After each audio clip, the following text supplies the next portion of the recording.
It's a brand new day. We've showered. We have new clothes on. I was like, should I wear the same shirt for continuity for YouTube? But I decided not. Nah. What's up, YouTube? What's up? Limited Level Ups podcast. We're here on day 2 doing the rares and mythics of Streets of New Capenna. We're going to be going in the same order as yesterday. We'll do multicolored, then colorless, then go in Wooburg order, starting with red. So red, green, white, blue, black. First card up here we have, and I should say, I didn't sort these by anything other than the card file. The multicolored cards, I did not sort them by 2-color guild and then 3-color family. I just put them in the card file order. So first up we have Aven Heartstabber, blue-black for a 1/1 bird assassin with flying. As long as there are 5 or more mana values among cards in your graveyard, Aven Heartstabber gets +2/+2 and has Death Touch. And when it dies, you mill 2 cards, then draw a card. Yeah, we've got Baleful Strix at home over here. Yeah, for sure. So this card's okay. It's not the most bombastic rare to start with, I would say, but it's so if you just ignore the 5 mana values in the graveyard text, you've got a 2-mana 1/1 flyer, and when it dies, you mill 2, you draw a card. That's okay. That's Casualty okay. fodder, sacrifice fodder, a little bit of a speed bump if you want to, disincentivize excellence. It's a roadblock, right? It's a roadblock. Sorry, I got to use yesterday's terminology. It's a roadblock. I think that if you just discount, don't even think about that first line of text, you've got an okay card, probably around like a C level card, and with that additional line of text that's going to come up, I think C, probably about a C plus for the Heartstabber. Yeah, I think that seems fair. Not quite like a pull into a color pair, but strong for sure. Yeah, cheap enough, does enough little things, and okay. So it's good early and good late, which is nice. Yeah. All right, next up we got Black Market Tycoon. So this is red green for a 2/2. At the beginning of your upkeep, Black Market Tycoon deals 2 damage to you for each treasure you control, and it taps to make a treasure token. So it's like kind of a mana dork, except you can't store up the treasure, right? I mean, you can, but it'll kill you pretty quickly. It's pricey. I think it's pretty good though. That's interesting. So it's good on its own, right? But do you think if they're let's say you've got let's say you've built a treasure deck around what's it called? The uncommon. Stimulus package. Yeah, let's say you've built a treasure deck around that, a red-green base deck, whatever you're touching, white or black as your 3rd color, and you have this, but you've got a bunch of other treasure makers lying around. It's a little awkward while you wait for your stimulus package to pop your treasure. There's some tension there for sure. This on its own is just good as a mana dork, a 2-mana 2/2 mana dork, whatever. But that's kind of awkward, right? Yeah, I do wonder how much of the treasure stuff is going to be you're waiting around to pay it off somehow, or you're just using it. I think there's we have not it's hard to foresee exactly how those decks are going to play out. But you're right. If that is how it plays out, you hold your treasures, you want to put them into your stimulus package into your other payoffs. Yeah, this card does get a little bit. I mean, it's also not crazy to think I don't know. I'm trying to use my treasure to ramp to my 6-drop. Right. Do I want to take 4 damage along the way to do that? Yeah, so it's definitely not a strictly better 2-mana mana dork. Right. It's not just that. But producing mana of any color is nice on your mana dork. For sure. It's really high value quality on a mana dork. I still think it's pretty good. You're right, there's a little bit of awkwardness in there, but I don't know. I don't think I want to go lower than B- potentially. Oh, I think I'm going lower than that. I'm gonna go C on this. Yeah, I think that's reasonable. I think you're right. There's a real downside. I think there's real upside, but I could see this being one outweighing the other. So, if this is my only treasure maker, I'm thrilled. But I think the more treasure makers I have, the more I'm a little skeptical of this card. And if one of the things red green is trying to do is make treasures or use treasures as a resource, whatever, then that makes this card feel a little awkward, I think. I guess just going like this into Jewel Thief, the 3-mana 3/2 that makes treasure, you're like, oh, well, that's a little bit awkward. I just take 2 then. Do I just use my treasure immediately? Yeah, I don't know. Yeah, I don't think there's a way to get this lifelink either to mitigate the cost there. So what are you giving this? I'll give it C+. I think that's C+. Right. Okay, cool. Next up, we've got Broker's Ascendancy. This is green, white, blue for an enchantment. At the beginning of your end step, put a +1/+1 counter on each creature you control and a loyalty counter on each planeswalker you control. Oof. Yeah, so if this sticks around for any amount of time, you're just gonna run away with the game. I think it's. I think this is probably without giving away too much, probably the best Ascendancy out of the bunch. There is without giving away everything. Yeah, there's one for each family. I think this one takes the cake. we've seen cards like this before in the past. Well, this is sort of reminiscent of Abzan Ascendancy from Cons, which came in and put a +1/+1 counter on everything. And then when everything died, it became a 1/1 flyer, which was pretty busto. So I think if you have the option to play a 3-drop or this, you're probably going to want to play a 3-drop and play this on like turn 4, turn 5. Like the risk of this, you want to build out your board first before. Exactly. You don't want to get out tempoed. Then you go 2-drop into this, and they go, okay, killer bouncer 2-drop. Now, like, starts to attack you, and you don't get all the value of the Ascendancy, right? This is a little bit of a mid-game play, but at the same time, like it's a very, very powerful one. And I think at any if we're looking at the quadrants, like ahead, parity, even behind, this catches you from behind if you're like a little bit outstatted on board. So card's really, really good. I guess a little bit of thought here to a 3-color card, a cheap 3-color card. This is, we were talking yesterday about wanting to kind of temper yourself and not, dive in right away for 3-color cards in the draft. But I think this is one. I might do that for this one. Yeah. There's going to be a few cards where you pick up or you see in the draft and you're like, yeah, I think this one's worth it. And I would say Broker's Ascendancy probably falls under that category. So what do you want to give it? An A minus? I was just gonna go B. I mean, there is some setup. It's not bomb status for me because like it needs setup. Like, I mean, the setup is small in the sense of like you need creatures, and if you don't have creatures unlimited, you're losing anyway, so it doesn't really matter. But I don't think it's quite in the A tier for me, so I'm just gonna give it a solid B. Okay, I'm gonna give it the A minus. I think it gets there. Next up, we got. I just want to make a point here because we haven't quite touched on this. So now if you're in hour 5 here of our total set review, but in multicolored sets, first of all, picking a multicolored card is an outdated sentiment of like, oh, you don't want to first pick a multicolored card because it like leaves you like, you don't want to get pigeonholed or whatever. Yourself. Yeah.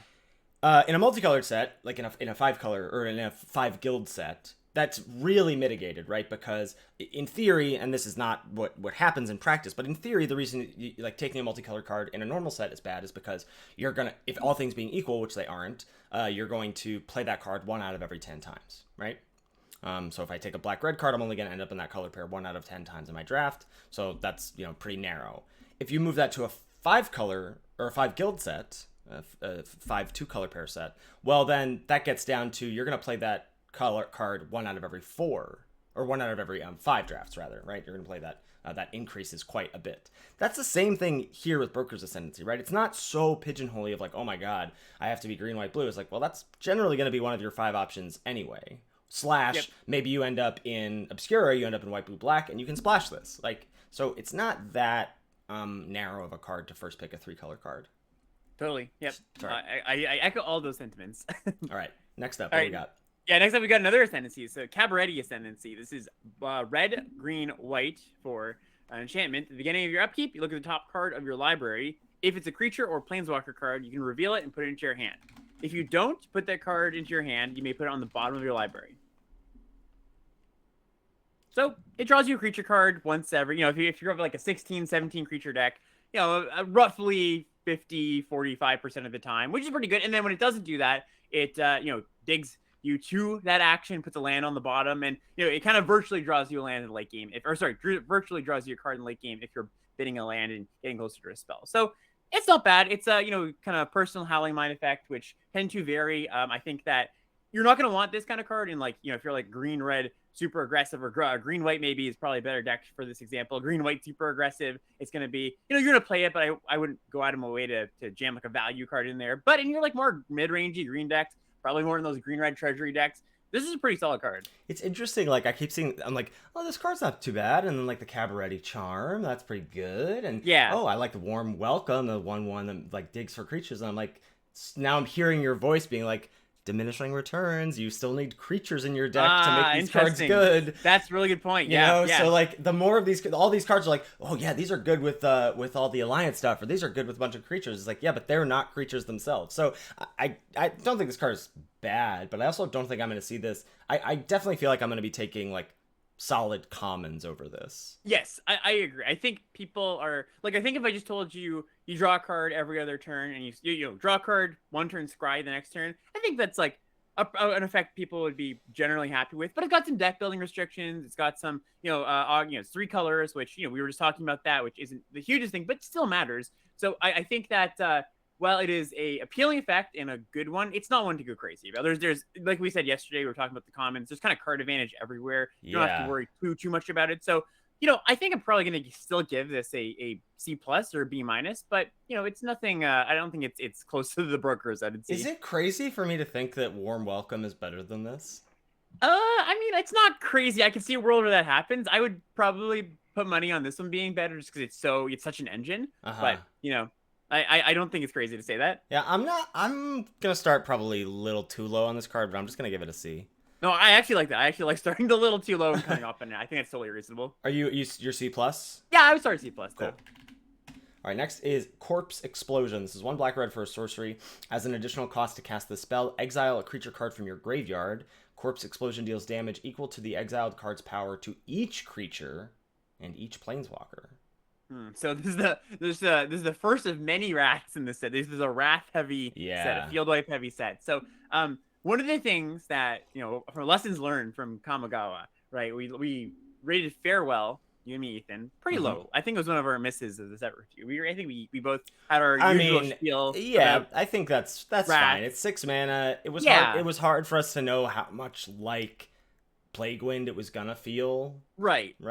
I think that the takeaway for me though is that when a wrath can be modular, it's quite a bit better. Right? We can kind of engineer it a little bit. You do get it gets a pretty big bump because it does turn into the Plague Wind that you want it to be. Now, Corpse Explosion isn't Farewell. I'm not trying to say that, but it does have some of the I want to get rid of. I want to deal 1 to everything. I want to deal 2 to everything. You make a combat. You engineer a combat where you deal some points to your opponent's creatures, and then you deal 1 to everything. Right? Or this could just be exile a 4-drop. And you're a Maestrous spells deck where it's just like, okay, just wipe the board. So it can be a destroy everything, and it's not going to be that hard to get cards into the grave for that. Maybe in your your Rakdos or your Riveteers deck, your Body Droppers, the red-black common 2-drop gets out of range of this, where you've just got this like 4/4, this 5/5, and you exile a 4 cost creature from the graveyard, and you wipe the rest of the field. So it's a little bit setup-y. You got to do a few things, but I do think it's pretty powerful if you can make it work.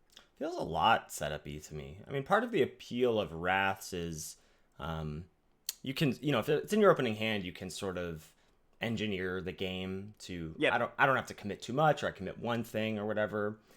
I wonder how easy this will be to engineer in that way, and how oftentimes you'll feel like I put the sweeper in my deck, but it's not really a sweeper because their thing is too big, or I'm kind of out on this card, to be honest. Out on it, like very out, not like F status, but like, again, gonna be taking solid commons over this, I think. I would say so too. Yeah, I don't want to make too close of a comparison to Farewell here. I just just to no. I think it's good to harken back to that and remind us that we missed. Someone's asking, with all the looting, the condition of this is almost free, except the looting that exists is not. I mean, it's the crossover would be in what? It's not really blue, black, red. Blue has connive because connive is in. I guess connive's in black as well. So I guess if you're in Maestros, you've got some connive. Yeah, there's going to be a decent, I think, an amount of ways. And especially because, just like we were talking with the last few cards, you could put this into your Obscura deck or something, right? Just splash the red. Sure. What do you want to give it? I think I'm just going to give it a C. Okay. Yeah, I think that's fine. I'm just like the last card, I'm going to start a little bit higher. I think I'm going to give it like a B-. But okay. I do, I think all of your concerns are pretty valid here. Yeah. Okay. All right, next up, we've got Endless Detour. So this is green, white, blue, 3 mana for an instant. The owner of target spell, non-land permanent, or card in a graveyard puts it on the top or bottom of their library. So it's just this like really versatile interaction spell. Can hit spells, like kind of like a remand. Can hit any non-land permanent for 3 mana. It's just a solid little removal spell. Nothing too special. Yeah, again, probably on average worse than the common blue 4-drop that does the same thing. I mean, considering mana requirements, right? Yeah, I think I would still probably if I see these 2 in a pack early, I might still just take this one because I do think I think the spell mode is actually, or like targeting a spell is pretty important. Like that comes really up. Yeah, I think that's more relevant versus than, the flexibility of I can put this in 1 of 3 decks. Yeah, I think so. Maybe I'm a little bit off. Like maybe that's not true. As we start drafting, I realize, oh no, the flexibility is more important. Just because of enter the battlefield abilities. Yeah, enter the battlefield abilities really matter. I think just like being able to stop a removal spell is really nice. Yeah.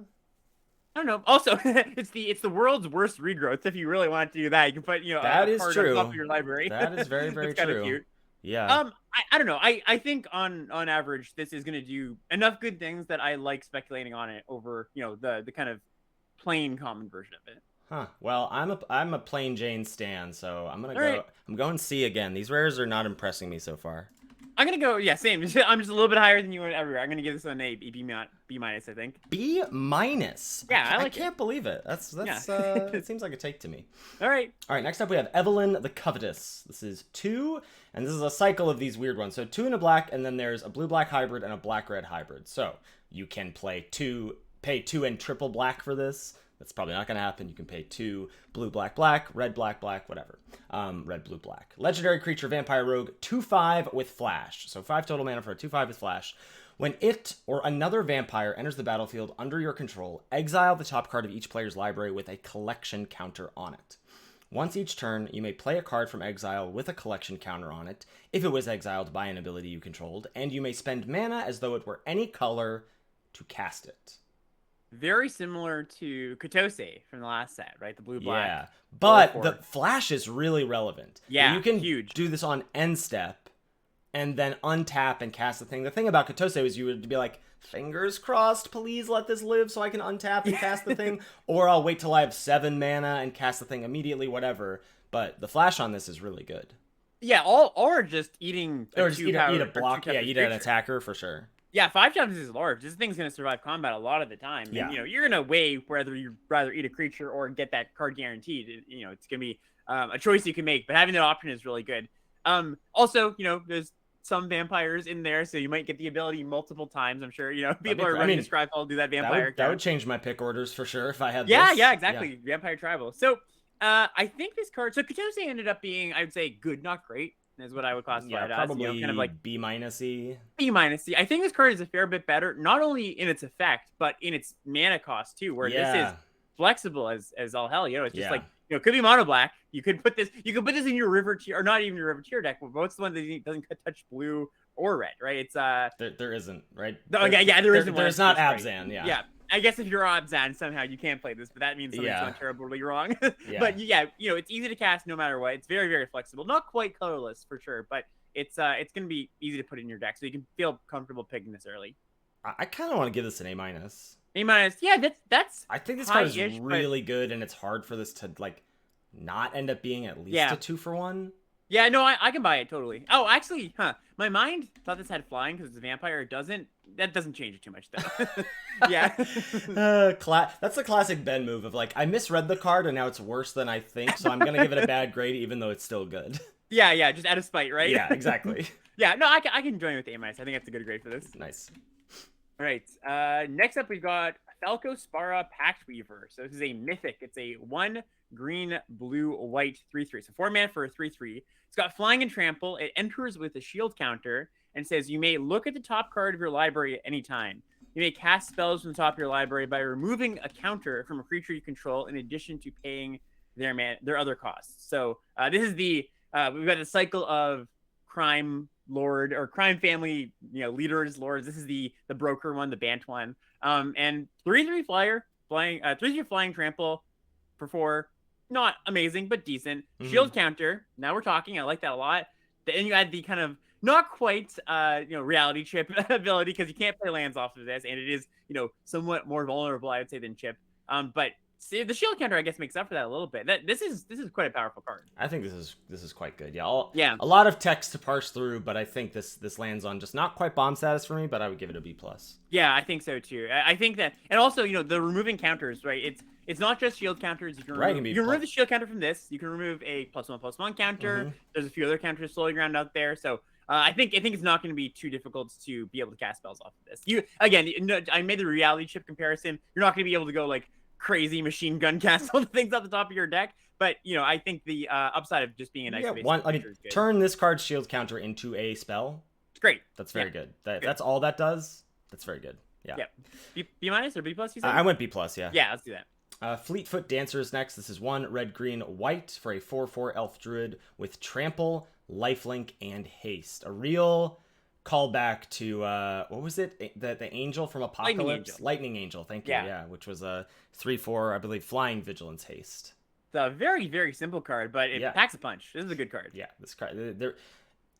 I just was like thinking, I was not happy that this was just a rare when I saw this. Yeah. Because this coming down on turn 4 is just, you just can't come back from something like this in limited. Oh, you wanted this to be mythic? Is that? Yeah. I didn't want it to be uncommon. I just think, like, I don't know if this is going to actually see constructed play, and I know this is going to ruin so many games of limited. Well, it's, I mean, so if you can untap and kill it, they've gotten a pretty large life swing, but it's not like they've gotten a bunch of value, like, in hand or anything. I agree, it's a good card. But it sounds like you are very high in the card. I'm just probably gonna give it a B+ again. I don't think it's I don't think it's a bomb, but it feels like adult Gold Dragon-y to me. Right. Which was not a fun card to play against. Well, I think it's a little bit less. It's going to feel a little bit less bad because this is on the ground. You're gonna on turn 4. You're not gonna have the easiest blocks, but I think it's going to be not crazy that you can just trade off with this thing. It's a good card. I think I would give it a B myself, but maybe B+. Yeah. Yeah. Yeah. All right. All right. Next up, we've got Hostile Takeover. This is 2 blue, black, red for a sorcery. Up to 1 target creature has base power and toughness 1/1 until end of turn. Up to 1 other target creature has base power and toughness 4/4 until end of turn. And then Hostile Takeover deals 3 damage to each creature. Oh, so second wrath. Weird. Yeah. So one of the downsides of kind of these deal 3 effects to everything that we often see in sets is it's pretty common for the opponent to just have one thing that it's out of range, right? It's just like, they have that 4/4, that 3/4. This solves that problem. Another problem is going, with a wrath in general is, I want to keep my creature. Well, problem solved. Turn your creature into a 4/4. Gets future best creature. I think this card's really good. Yeah, I think this is quite good. It's gonna feel very, again, like we were saying, very Plague Windy. Not exactly quite, but you're gonna keep your best creature, and it's not even like it's still gonna be able to attack as a 4/4 that turn, often freely. Yeah. Right. Yeah. Yeah, I think this is another A- for me. I think so too. Yeah, I could even see this creeping up to A range. I mean, it's a little bit setup-y. You don't just always cast it and it's awesome. But with any board presence, this card's great. Yeah. Next is Incandescent Aria. Red, green, white for a sorcery. Deals 3 damage to each non-token creature. Kind of a similar-ish card, right? Oh my god, the wrath. I'm just so... What a miserable life all of you best of 1 players are going to have in this format. So I think the good news is I think this one is a lot less good and it's going to make its way into a lot to your deck. I think that so there's not a ton of token creatures. I mean, they're around, especially in these colors, right? It's gonna have to come up, but this color pair is less interested in a field wipe than I think most, or this color combination. Sure. I think that you don't get the sicko blowout like you did with the last card we see, where it's just gonna be 3 damage no matter what. Then again, there's gonna be some decks that are built to really take advantage of this. Like if you see this card, I don't know, halfway through pack 1. You can kind of change your pick orders and really pick up anything that makes tokens. So maybe I'm even underselling it a little bit. Maybe you can't really build it. There's also a world where maybe you're in brokers and you got a bunch of shield counters and then you're interested in these damage rats and you splash this. Yeah, I didn't even consider that. Yeah, that's really interesting. Okay, maybe it's even we do live in a world of misery then. Yeah, I don't know. This one's definitely a little more finicky than the last one and maybe even the one before. I don't know. What's your vibe on this one? I'm still gonna probably be a little skeptical of this and maybe just go like C+ for now. Yeah, I don't think I'm gonna see this again. Am I taking top commons over this? Yes. So I think this is probably C+. It's important. I think maybe we should even do this for all the cards we were just talking about, making the divide between I would like to first pick this card, or I'd probably take a more flexible card over this. And I think this one is I'm probably gonna take a more flexible card over this. Yeah, for sure. This doesn't make me go, all right, let me see if I can do red, green, white for sure. Exactly. This next one though, this one definitely does. This is Jetmir, Nexus of the Revels. This is the Cabaret demon. So this is mythic. It's 1 red, green, white, 4 mana for a 5/4. Legendary creature, Cat Demon. It's got 3 lines of text here. First line: creatures you control get +1/+0 and have vigilance as long as you control 3 or more creatures. Okay. Second line: creatures you control get +1/+0 and have trample as long as you control 6 or more creatures. And then the last one, creatures you control also get +1/+0 as long and double strike as long as you control 9 or more creatures. So it's kind of a big old overrun on a stick, a static overrun too. Works on blocks. Apologies to all YouTubers and podcast listeners about my little Microsoft boo-doo-doo-doo that just happened. This card is nuts. Yeah, this card is fantastic. It's so I think 3 creatures is very easy, right? Yeah. That's pretty attainable, especially in this color combination. Not gonna have a hard time giving your creatures +1. Really nice ability. It's actually a little bit more impactful than you might expect. Just giving +1 to all of your creatures often changes combat in a way that is more annoying than you might expect just looking at that ability.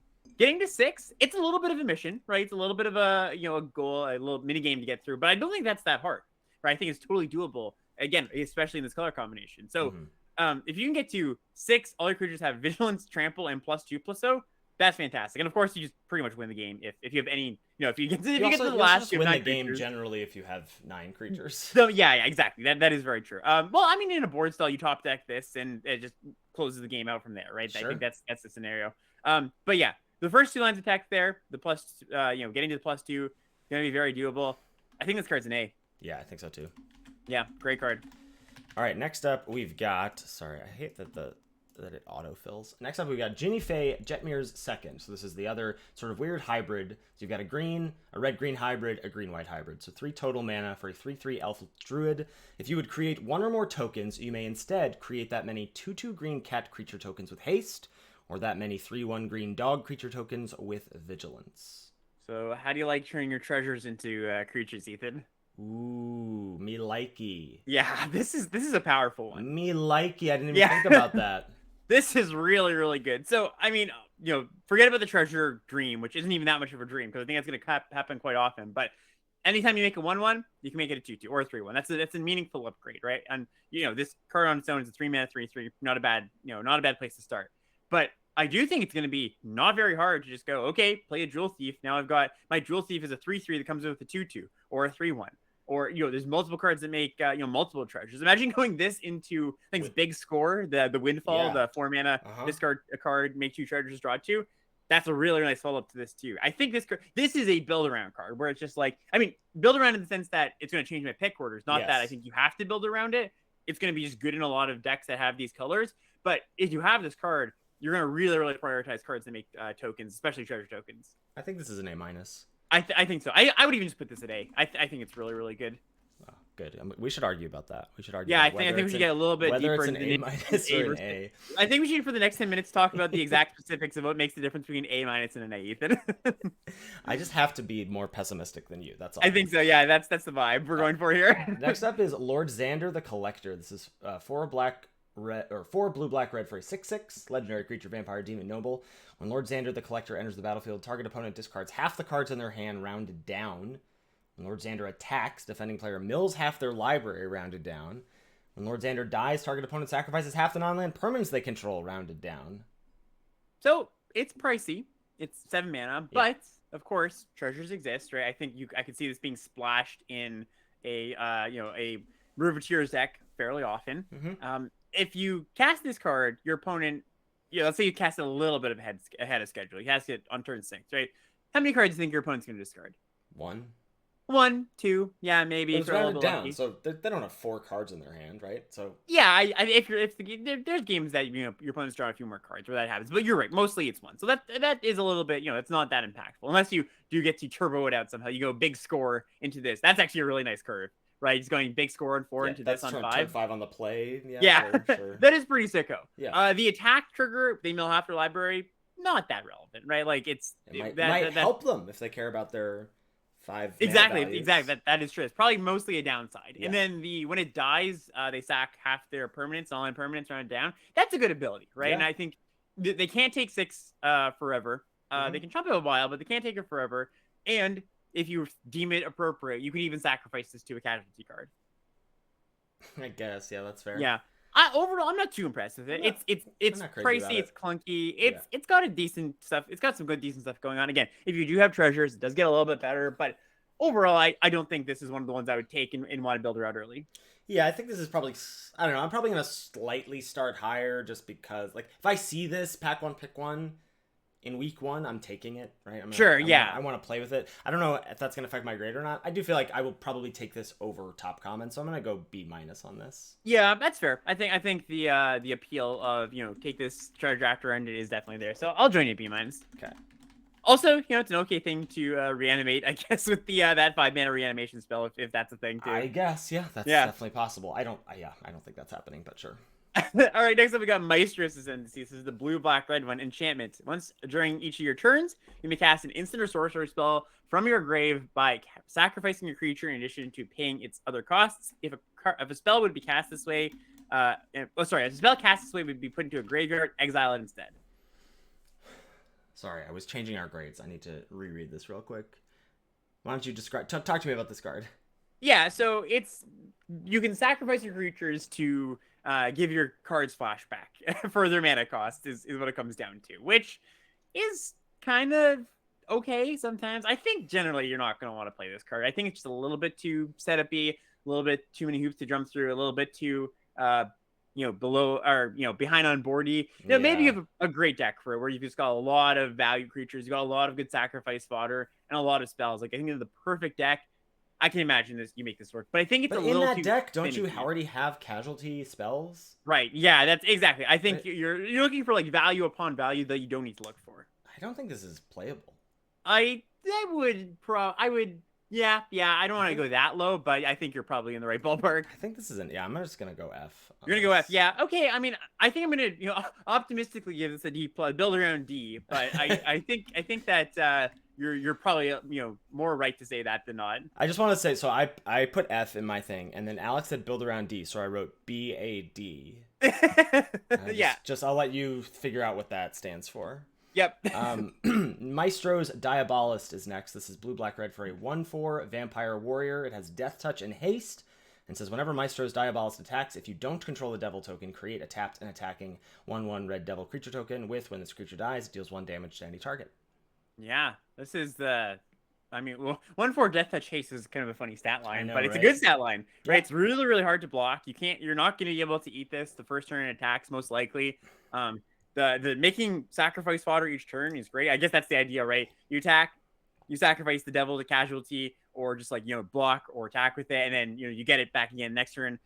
This is a nice little small package, nice little engine card. I like everything about this. Yeah, I think this is good. I'd probably give this a solid B. Yeah, I think so too. All right, next up we got Meeting of the Five in contention. Card that's in contention for the worst mythics of all time. So we've got 3 Wooburg. So 3 white, blue, black, red, green. It is 8 mana total. It's a mythic sorcery. Exile the top 10 cards of your library. You may cast spells with exactly 3 colors among them this turn. So you can cast 3 color cards only. Add white, white, blue, blue, black, black, red, red, green, green. Spend this mana only to cast spells with exactly 3 colors. So you look at the top 10. You hope to find some number of 3 color spells in your deck there. You're going to find them, most likely, maybe 1, maybe 2. And you can cast 1, maybe 2. This card is really bad. This card is very bad. Yeah. It's not, it's not even it's not a good payoff. It's not a good effect. It's a lot of mana for what you're doing. Even if you cast this card, I don't even think you're going to be pulling ahead in any way, really. So yeah, I think it's just an F. I think I really like this comment in chat. If Ethan's not building around it, I don't trust it. Yeah, I like that. Your followers are very following in your footsteps, Yeah, for sure. Yep. Next up, we've got Abnyxlis the Adversary. This is a 1 black red for a 3 loyalty planeswalker. It has casualty X. The copy isn't legendary and has starting loyalty X. Woof. Okay. +1, each opponent loses 2 life unless they discard a card. If you control the demon or devil, you gain 2 life. -2, create a 1/1 red devil creature token with. When this creature dies, it deals 1 damage to any target. -7, target player draws 7 cards and loses 7 life. Okay, so that's a lot of card attacks. Let's just break this down. Let's just pretend you didn't casualty it. You didn't copy it.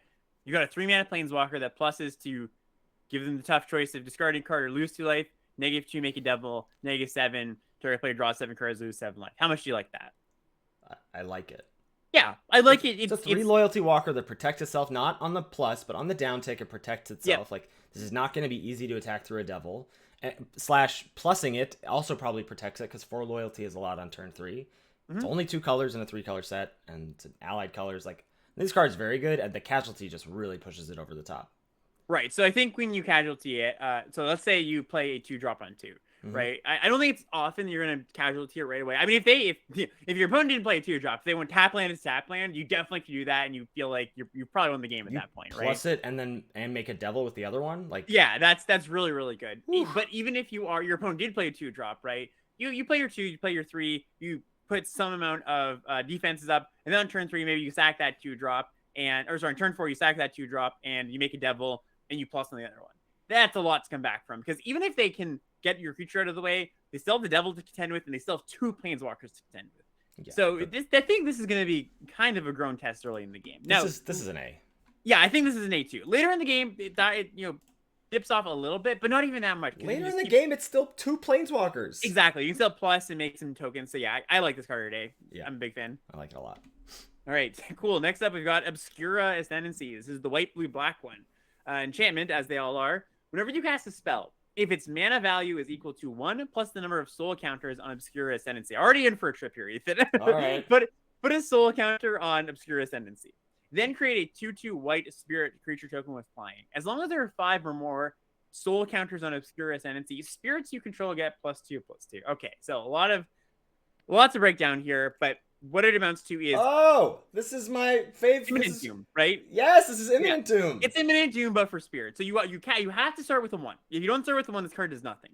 But if you cast a 1-cost card, you get a 2/2 flying spirit. Okay, then you have to go up the chain. You go cast a 2, you get another. Cast a 3, you get another. Keep on going up the chain. Unfortunately, I think unlike Imminent Doom, this one is just a little bit too clunky. I think that. I mean, maybe I don't want to sell it. I don't want to, put it in the trash just right away. But my gut says this one is less good than Imminent Doom. I think you have to both work a little bit. It's the same amount of work, I suppose, but I think there are fewer good ones in this set. With Imminent Doom, you had like Crash Through and Unsummon, and you had a lot of good ones. Right. I think getting the break point here, the really tough thing about this card, and Imminent Doom as well, was starting the chain, one on one, right? And I think there was not a lot of good ones. I think to be happy with the card, you have to make 2 spirits, which I think is doable, right? I think if you had a deck with 6 1-drops, you could start doing that. But it is hard to get that going, right? And like I said, there's just not a ton of great ones. Maybe you have a lot of the 1-mana blue creature. The expendable lackey. Yeah, the expendable lackey, exactly. Yeah. I think don't know. What do you You're think? right. I mean, everything you're saying is correct. So Imminent Doom was a red 3-drop enchantment like this, and it had the same sort of text of cast a 1-drop, cast a 2-drop, except it then dealt damage equal to the counters. So your 1-drop meant you dealt a damage. Then your 2-drop was 2, 3-drop 3, etc. That card was very good. Yes, it was underrated. very good, very underrated build around the entire format. And so this card being similar to that has me excited. I agree. The thing that you need is 1-drops, and ideally 1-drops that you don't want to feel like you can't cast your 1-drops either. Like you want to that means you need to have like at least 4 probably in your deck before you're okay with this. And then also and then you also have to be wary of, okay, but how many 3s do I have? Because I don't want to play all my 3s out and then just stop the chain, whatever. It's a real there's a real draft consideration, deck building consideration, and gameplay consideration if you're going to build around this card. That said, it excites me enough that I'm going to probably start higher than I should, but I'm going to give this a B-. Yeah, wow, that is I think a little higher than you should. Yeah, I think that's fair. but I think I respect it, and I think that like when I first saw this card, I had the same thoughts as you. I was like, oh wow, this is Imminent Doom. I'm excited about this card. This card was good. The more I thought about it, everything I just said, I talked myself down a little bit on it, and especially talking to other people too. But I could see this being there. I could see this being like, oh, you know what? I just happen to have enough ones to make this doable. Like, say you do end up in a spot. It might be a thing where you already have 3 expendable lackeys, and then you get this in pack 2 or pack 3, and you go, right, great, I can make this work. So maybe it's less of a pack 1 pick 1 thing, but I don't know. I don't know off the top. I'm trying to think what are the black.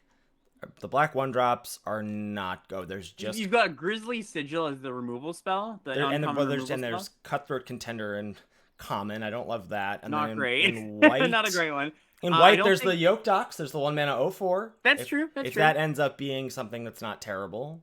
Okay, I mean, yeah, I can see it. I can see it. I see a world where this exists. So I almost want to reserve judgment on this one for now. Like, no.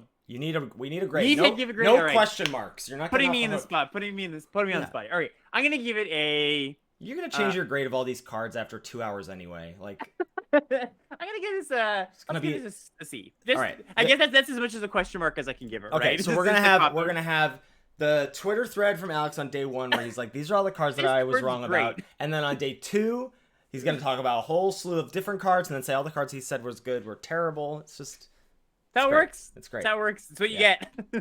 Next up is Obscura Interceptor. This is 1 white, blue, black for a 3/1 with flash and lifelink. When it enters the battlefield, it connives. When it connives this way, return up to 1 target spell to its owner's hand. It's a nice little swing, right? Just a 3/1. Forget about the connive for a second. Just 3/1 flash, lifelink, bounce your 4-drop. Yeah. Well, your 4-drop spell. Yeah, your 4-drop spell. Your spell that's on the stack. Yes. Sorry, I should specify. Yeah. Can't bounce creatures. This is gonna feel really bad if you pass with this up and your opponent doesn't cast anything for that turn. This is true, but I also don't think it's that bad to just flash that in at that point, right? You just no sunk cost fallacy there. Exactly. Don't not spend your mana just because your opponent didn't cast anything. But right. Yeah. This card is good. This feels more constructed-y to me than it does limited-y, but I still think this is probably B- territory. Yeah, I think I just give it a solid B. Yeah. All right. Next up, we've got Agnes the Dragon's Lash. This is 1 Rakdos hybrid, red Gruul hybrid. It's 3/3 haste, and it says whenever a creature you control with haste attacks, create a tapped treasure token. A tapped treasure token. That's important. You don't get the mana boost right away.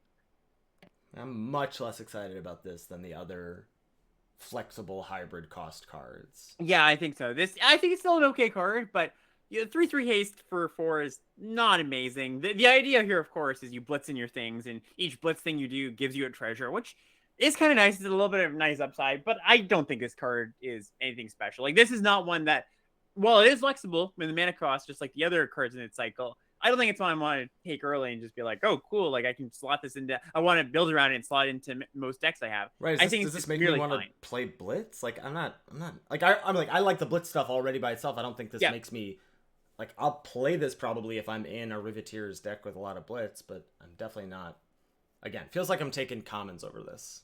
I think this is mostly a hasty Hill Giant, right? It's not good. Yeah, no, I think this is probably about a C. Yeah, I think this is a C. Yeah. Next is Park Heights Pegasus. Green-white for a 2/1 with flying and trample. When it deals combat damage to a player, draw a card if you had 2 or more creatures enter the battlefield under your control this turn. Ooh. Okay. Yeah, just, 2/1 flyer for 2. Not bad at all. And yeah, you're going to draw a card, I'd say, once or twice over the course of the game if this sticks around. Yeah. Yeah, nice little solid card. It's like annoying that... So you have to have played your creatures pre-combat, right? This is true. Yeah, this is true. So it doesn't really let you, like, hold up tricks. Not that, like, that's a huge deal, but it is a deal. Yeah, especially if they have any sort of way, like, 2/1 flying trample is not unblockable or anything. And so it also has to deal the damage. This feels fine. This is probably C+ for me. I don't think this doesn't pull me into anything. Well, what about this comparison? If you compare this to the common version, right? The 2/1 white flyer, 3 mana white flyer. That is better. Yeah, I think so too, but I don't think this is that far off though. Like, I think this has the potential to draw 2. It's almost always going to draw 1 if it sticks around for a turn or 2. I mean, it got to stick around for 2 turns. For 2 turns, yes. You can play like 2 and 2. 2 turns. Like, if we're thinking about playing it on turn 2, it has to stick around for at least 2 turns. You're not playing 2 creatures on turn 3 unless you've got, whatever, the Cabaret Charm or whatever. Well, there's a few things. There's the Cabaret Charm, there's the white one, there's the red one. I think it's not that hard to draw a card off of this. It also has to connect. It's not like I'm surprised that you're saying that this is close to that other one when the upfront, getting the thing upfront is so much better. For sure. Yeah. Than the 2 setups here of you have to connect and you have to have 2 creatures. This is fine. Okay, yeah. You talked me down on this. So you want to give it a C+ then? C+. Okay, yeah. I'm there. That's a good grade. Thank you for talking me down. We got it. All right. Next up, we got Rafine, Scheming Seer. This is the Obscura Demon Lord. So this is the mythic. It's white, blue, black, 3 mana for a 1/4 flying ward 1. So that's a cool little stat line. It says whenever you attack, target attacking creature connives X, where X is the number of attacking creatures. Ooh. That's huge. Yeah, it's gonna loot a lot and potentially make a large creature. So this doesn't have to target itself. You can target any creature, and it also means that this comes down. You have a 2-drop. This comes down on 3. You attack that creature. Connives right 1. away. Yeah, connives right away. I mean, this has the potential to just take over the game. Yeah, and don't discount how good Ward 1 on this, right? On a 3-mana card. Yeah, they can't just murder it. Like if they're on the draw, they can't just murder it even after they untap, and if they're on the play, they can't murder it when you cast it if they're holding up the murder, right? Alana and Elena that loots. Wow, that's a take. Yeah, hot take. That's a take. Yeah. I mean, it probably feels closer to that than not. That's not a crazy comparison. This card feels really good to me. Yeah, it's good late too, right? Yeah. Just you most likely get to loot right away, maybe multiple times. Nice little efficient body too. I don't know. What do you want to give this one? B+ probably. Yeah, let's do that. I could see it even creeping into the A territory, but I'll stick with B+, I think. Next is Rego Streetwise Mentor. This is the Obscura one. So white, green-white hybrid, and white-blue hybrid for a 2/2 legendary creature cat citizen. Rego Streetwise Mentor enters the battlefield with a shield counter on it. Whenever you attack a player or planeswalker with one or more creatures with power 1 or less, draw a card. So when your 1/1 citizens attack. Yeah. I was kind of down on this card at first, but I remembered. Yes. Unblockable tokens, right? There's the fishies, really nice. Fish. Little fishies, yeah. Also, then I thought, you know what? I can cash in a 1/1 for a card. That's fine. Like, I'm pretty happy about that, right? Yeah. You send one of your citizens to its death, get a card. That's a good deal. And the sort of like this being fragile, that's not that fragile. Like, you don't have to tussle with this in combat. Yeah. And then as a shield counter, it's going to be really hard to get off the battlefield. Yeah, I like how the cat's best friend is the fish, right? Yeah. This is really good. B+ on Rego. Yeah, I think so. Very flexible mana cost. I think that also adds into. I think with that flexible mana cost, I'm actually gonna put it in the A territory. I think the A- there is warranted, and I also think that there's a bunch of small flyers too that this gets in for. I think there's more things that this matters for than you might think on first glance. Yeah, for sure. All right, next up we got River Tears Ascendancy. This is the black, red, green one. Enchantment: whenever you sacrifice a creature, you may return target creature card with lesser mana value from your graveyard to the battlefield tapped. Do this only once each turn. Really interesting. Yeah. So I'm always a sucker for the Birthing Pod variants. I was a big Oswald Fiddlebender fan. I really liked what was it, the Scrapyard whatever from Scrap Trawler, thank you, from the last set. And yeah, the joke here is blitz, right? Yep. So you blitz out a creature, you sacrifice it, and then you get back a creature that you've blitzed. So you can, maybe you're casting them, and then your big blitz creature then starts the reverse chain or whatever. Is that all gonna add up to being worth a card with this? Probably not. Am I gonna build around this at some point during the format? Yes. Absolutely. So I don't know what to give that, but this is like a build around C probably. So imagine just going the Corrupted Court official on 2. You trade it off, or you just chump with it. You play this, and you blitz something on 4. You get that back.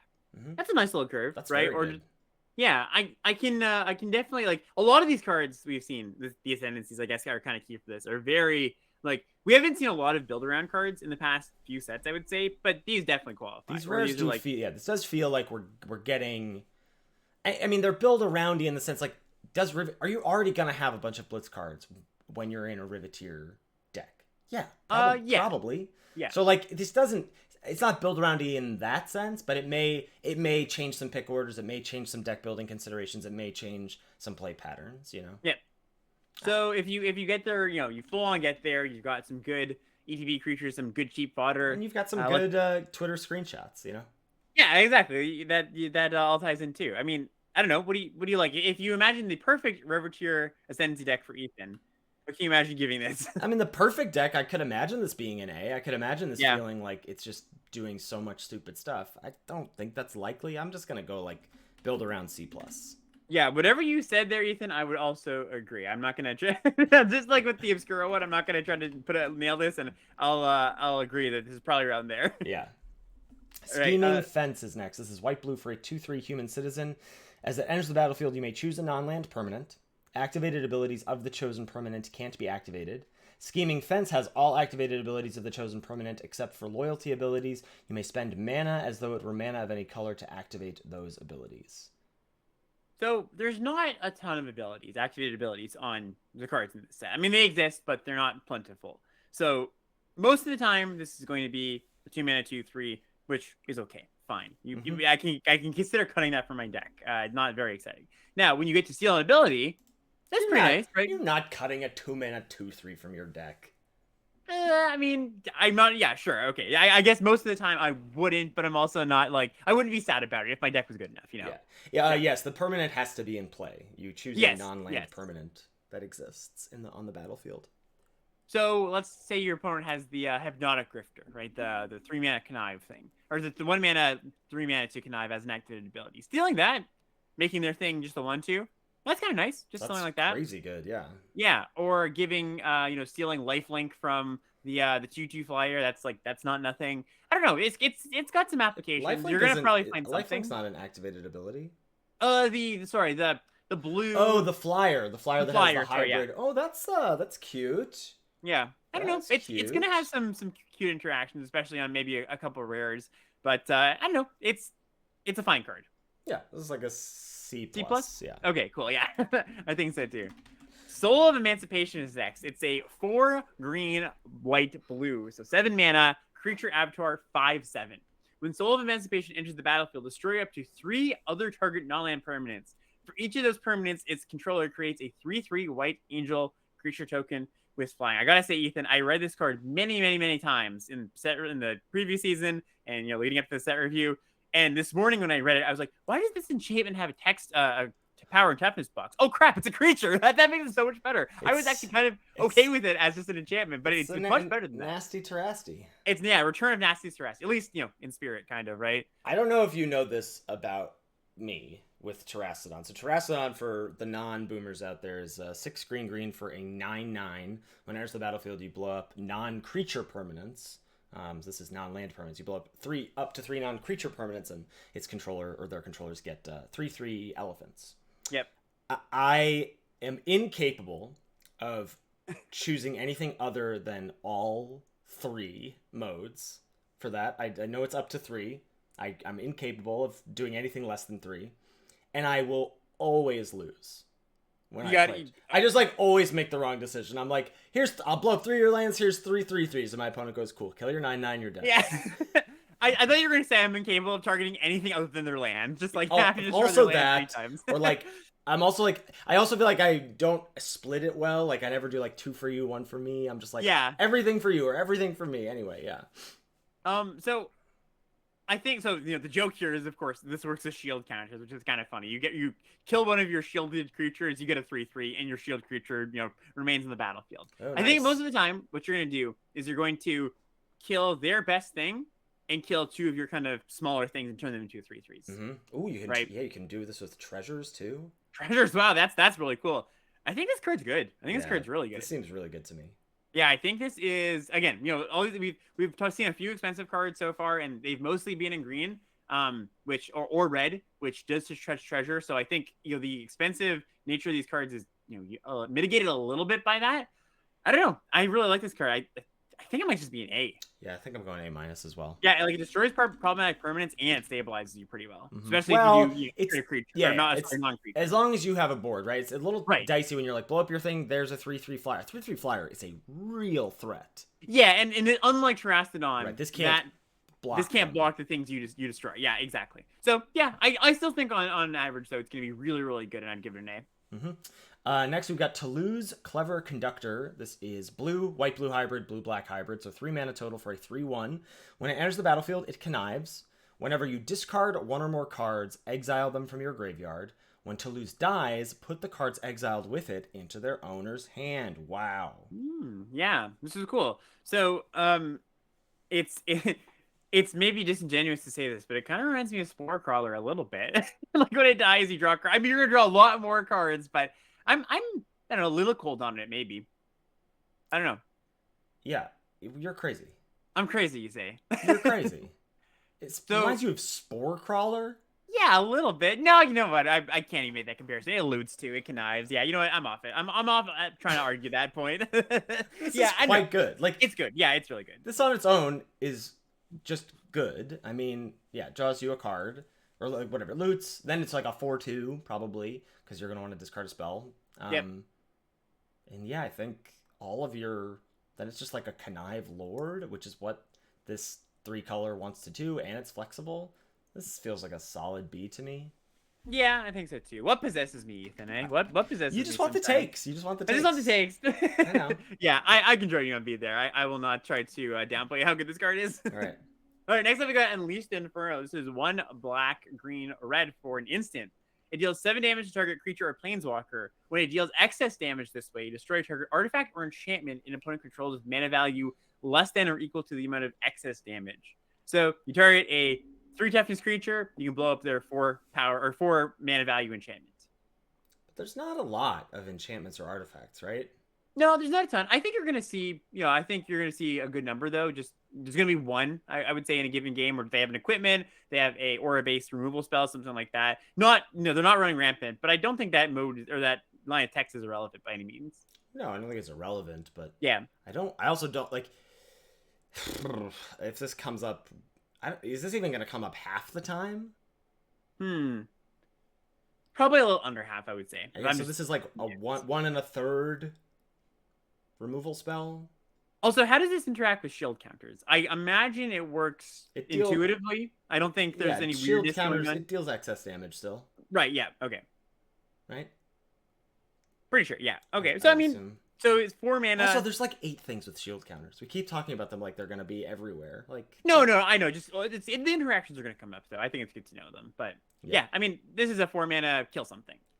Yeah, I'm not. When it comes down to with a little bit of upside. I'm not excited about this. Like murder's better than this, right? Yeah, I think so. Yeah. It's gonna have some. There's gonna be some definitely brutal turns with this, or you just do get to blow up 2 things. But I do think on average, like this is the one where you don't want to take murder or this over murder, right? You're gonna take murder first for the flexibility. Yeah, I think this is probably a C+, I guess. Yeah, I think so too. All right, next is Void Rend. White, blue, black for an instant. This spell can't be countered. Destroy target non-land permanent. A very similar thing. Are you gonna take this or are you gonna take murder? I'm gonna take murder. And take murder. Yeah, I think so. And like I think now we've had this conversation, I probably walk back my grade a little bit on the Bant one or the broker one that did a similar thing. I think that one is a little bit better, just on being able to bounce spells. But you're right though. I think when you make a comparison to like a murder or a strangler or whatever, the flexible monocolored ones, yeah, I think these probably don't match up. But you're gonna be really happy. Like these are nice little rewards as you go right. through That's the thing is like in packs 2 and 3, these should whip around the table. Yeah, exactly. And especially if you are just like, maybe you're touching 2 of the colors, you're like, yeah, I can pick that up. Like, I picked up a land early, right? And that's part of the flexibility of taking the lands early too that we've been advocating for. Like, you take 2 white lands early, and you're like, oh, hey, there's a Void Rend. Like, I can probably comfortably play that. So yeah, it's kind of nice. Yeah, I still probably just give it a C+. Yep, I think so too. All right, next up we got Zia Taurus the Incinerator. This is the Riveteer's Demon Lord. This is 3 black, red, green, 6 mana for a 6/6 flyer. At the beginning of your end step, you may sacrifice another creature. When you do, Zia Taurus the Incinerator deals damage equal to that creature's power to any target, and you create 3 treasure tokens. Ooh, 3. I mean, is that good? Deals damage equal to power to any target. That is pretty good. Creating the 3 treasures that late doesn't really matter. And a 6/6 flyer is big. I mean, it's all good stuff. It's all good stuff. It's all good stuff. It's all good stuff. Dies to Doomblade, Sure, yeah. Well, I think you're gonna sacrifice, this does work with Blitz the way you want it to. You can stack them. Yeah, you can stack it in the way. Yeah. So yeah, I don't know. I like this card quite a bit. It's gonna come down. It's gonna block everything. It's gonna threaten. Well, it's gonna kill something, right? You're gonna trade one of your creatures for. Yeah, this has to be dealt with. You untap with this, and you're feeling pretty good. This is an A-. I think so too, especially because it's specifically the treasure colors too. Again, the expensive thing's not that big of a deal. That's fair. It does not die to Doomblade. Actually, it dies to murder. Yeah, exactly. You gotta be specific here. Last multicolored card here is Zia Taurus Envoy. 1 black, red, green for a 5/4 Viashino warrior with trample. Whenever it deals combat damage to a player, look at the top card of your library. You may play a land from the top of your library or cast a spell with mana value less than or equal to the damage dealt from the top of your library without paying its mana cost. If you don't, put that card into your hand. And it has a blitz cost of 2 black, red, green. Yeah, pretty solid all around. 4 mana, 5/4 trample. Just deals combat damage to a player, which is not tough with the trample ability. So that means you're going to get that sort of impulse effect.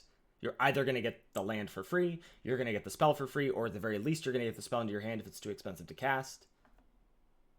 This is, again, you untap with this, you're feeling pretty good. And slash you can just blitz it when you want to do that. It's very similar to the last card. All good stuff, right? Good stuff. Yeah. All good stuff and dies to the hypothetical Doomblade. Yeah. But it's good. B+. B+. Yeah, I think we're going to go B+ there. Great. I feel like we're done, basically. I mean, that's all the multicolored cards. Yeah, might as well just back it up. Who needs yeah. to talk about the monocolor cards? This is a 3-color set. Yeah, exactly. All right, our first artifact is Luxior, Giada's Gift. 1 mana for a legendary artifact equipment. Equipped creature gets +1/+1 for each counter on it. Equipped permanent isn't a planeswalker and is a creature in addition to its other types. It has an equip cost of 3 and an equip planeswalker cost of 1. This is not for us, Alex. Yeah, unless you're somehow sneaking in a devoted druid into your draft pool, it's not going to be a card you want in your deck. Yeah, it's so my mind went to, well, what if you just have some number of counters, and then it's just a really bad equipment. Even if you have like a counter and a shield counter on something, it's just never going to be worth it. So this is just a straight F. This is an F. I agree. Yep. Sweet. Take it for your constructed deck or whatever. Take it for the sweet dollar bills at your local game store. Next up, we've got Unlicensed Hearse. So this is a vehicle. 2-cost vehicle. It's a star. It says it has the ability tap, exile up to 2 target cards from a single graveyard. Unlicensed Hearse power and toughness are each equal to the number of cards exiled with it, and it's got crew 2. I don't like this card. No, this is quite bad, right? So yeah, imagine this on turn 2. You play it and it's gonna sit there, do nothing. It's gonna be a 0/0. The game goes on a little bit. Maybe by turn 4, some trades happen. Opponents cast a spell, you can exile 2. It becomes a 2/2 crew 2. That's not good either. So we kind of like set up that even if this were a 2-mana vehicle if this was a 2-mana vehicle 4/4 crew 2, right. I would be like, C. So let's say you draw the late game. So much worse than that. You draw the late game, it's gonna be okay. It's gonna grow, but it's just not gonna be worth it for how bad it is in the early game. This is an F. Yeah, and I'm sure somebody's gonna go, but you can mess up the the graveyard synergies, and I just don't. That's just not that relevant. Maybe a sideboard card if somebody's super heavy in that, but yeah, I would also just give this one an F. Another vehicle here, we have the Getaway Car, 3 mana for a 4/3 vehicle with haste and crew 1, and when it attacks or blocks, you return up to 1 target creature that crewed it this turn to its owner's hand. Yeah, so this is good stats on a vehicle. It has to attack or block, but like. Play your Virus Beetle turn 2. Virus Beetle is a good driver for this card. Crew it and then return that. That is really good. There's quite a few ETB effects in this format. And that's what you want to do with this, right? Where it's like, that's the joke here. You pick up your enter the battlefield creatures or your leave the battlefield, which I actually don't think there's a lot of leaves triggers, but your enter the battlefield triggers, your Virus Beetle, your 2/1 Flying Angel, it draws a card. You get a little bit of good value. And like you said, it does have to survive the combat, or at least get into combat. Yeah, it should have a good attack, but a 4/3 is going to have good attacks, I would assume. Yeah, even if you just go the Virus Beetle on 2, this on 3 attack, they go, all right, well, I probably take 4 because I probably can't block this. You play the Virus Beetle next turn, you crew again. Like, that's a good little sequence. Yeah. It feels like a like synergy card to me. Like, I mean, maybe you're just going to have a ton of ETBs no matter what. But yeah, I would say probably like synergy C+. Yeah, I think so too. Yeah, I would bump it into that B- range if you do end up getting I'd say 7 or 8 creatures that are good with it. But yeah, it's a nice little card. Cool. So we got a cycle of rare tri-lands here. Spara's Headquarters is the example. This is a land. It has the types of all 3 colors it taps for. So this one is a Forest, Plains, Island. Taps for green, white, or blue. Enters the battlefield tapped and has cycling 3. You can pay 3, discard it to draw a card. Well, Ethan, it's going to be high picks. These are going to be high picks. These are B minuses. Yeah, I saw in the Lords Unlimited Discord somebody was saying, well, I can't really imagine taking a land, even the rare lands, before like pick 4. And Arilax chimes in. He's like, well, I think you better start imagining because that's what's going to happen. Yeah, you're going to want to take, and these ones are the best ones. The tri-lands. These are better than the commons. Yes. Yes, exactly. Just being able to like, it's kind of similar to the Evolving Wilds variants, except this caps for any color over the course of the game. You don't have to just lock in one color, and cycling is a big boon on this. So yeah, I think would it be B? Did you say? I said B minus. I'd go B if you want. Let's go B on these. I think these are going to be important enough.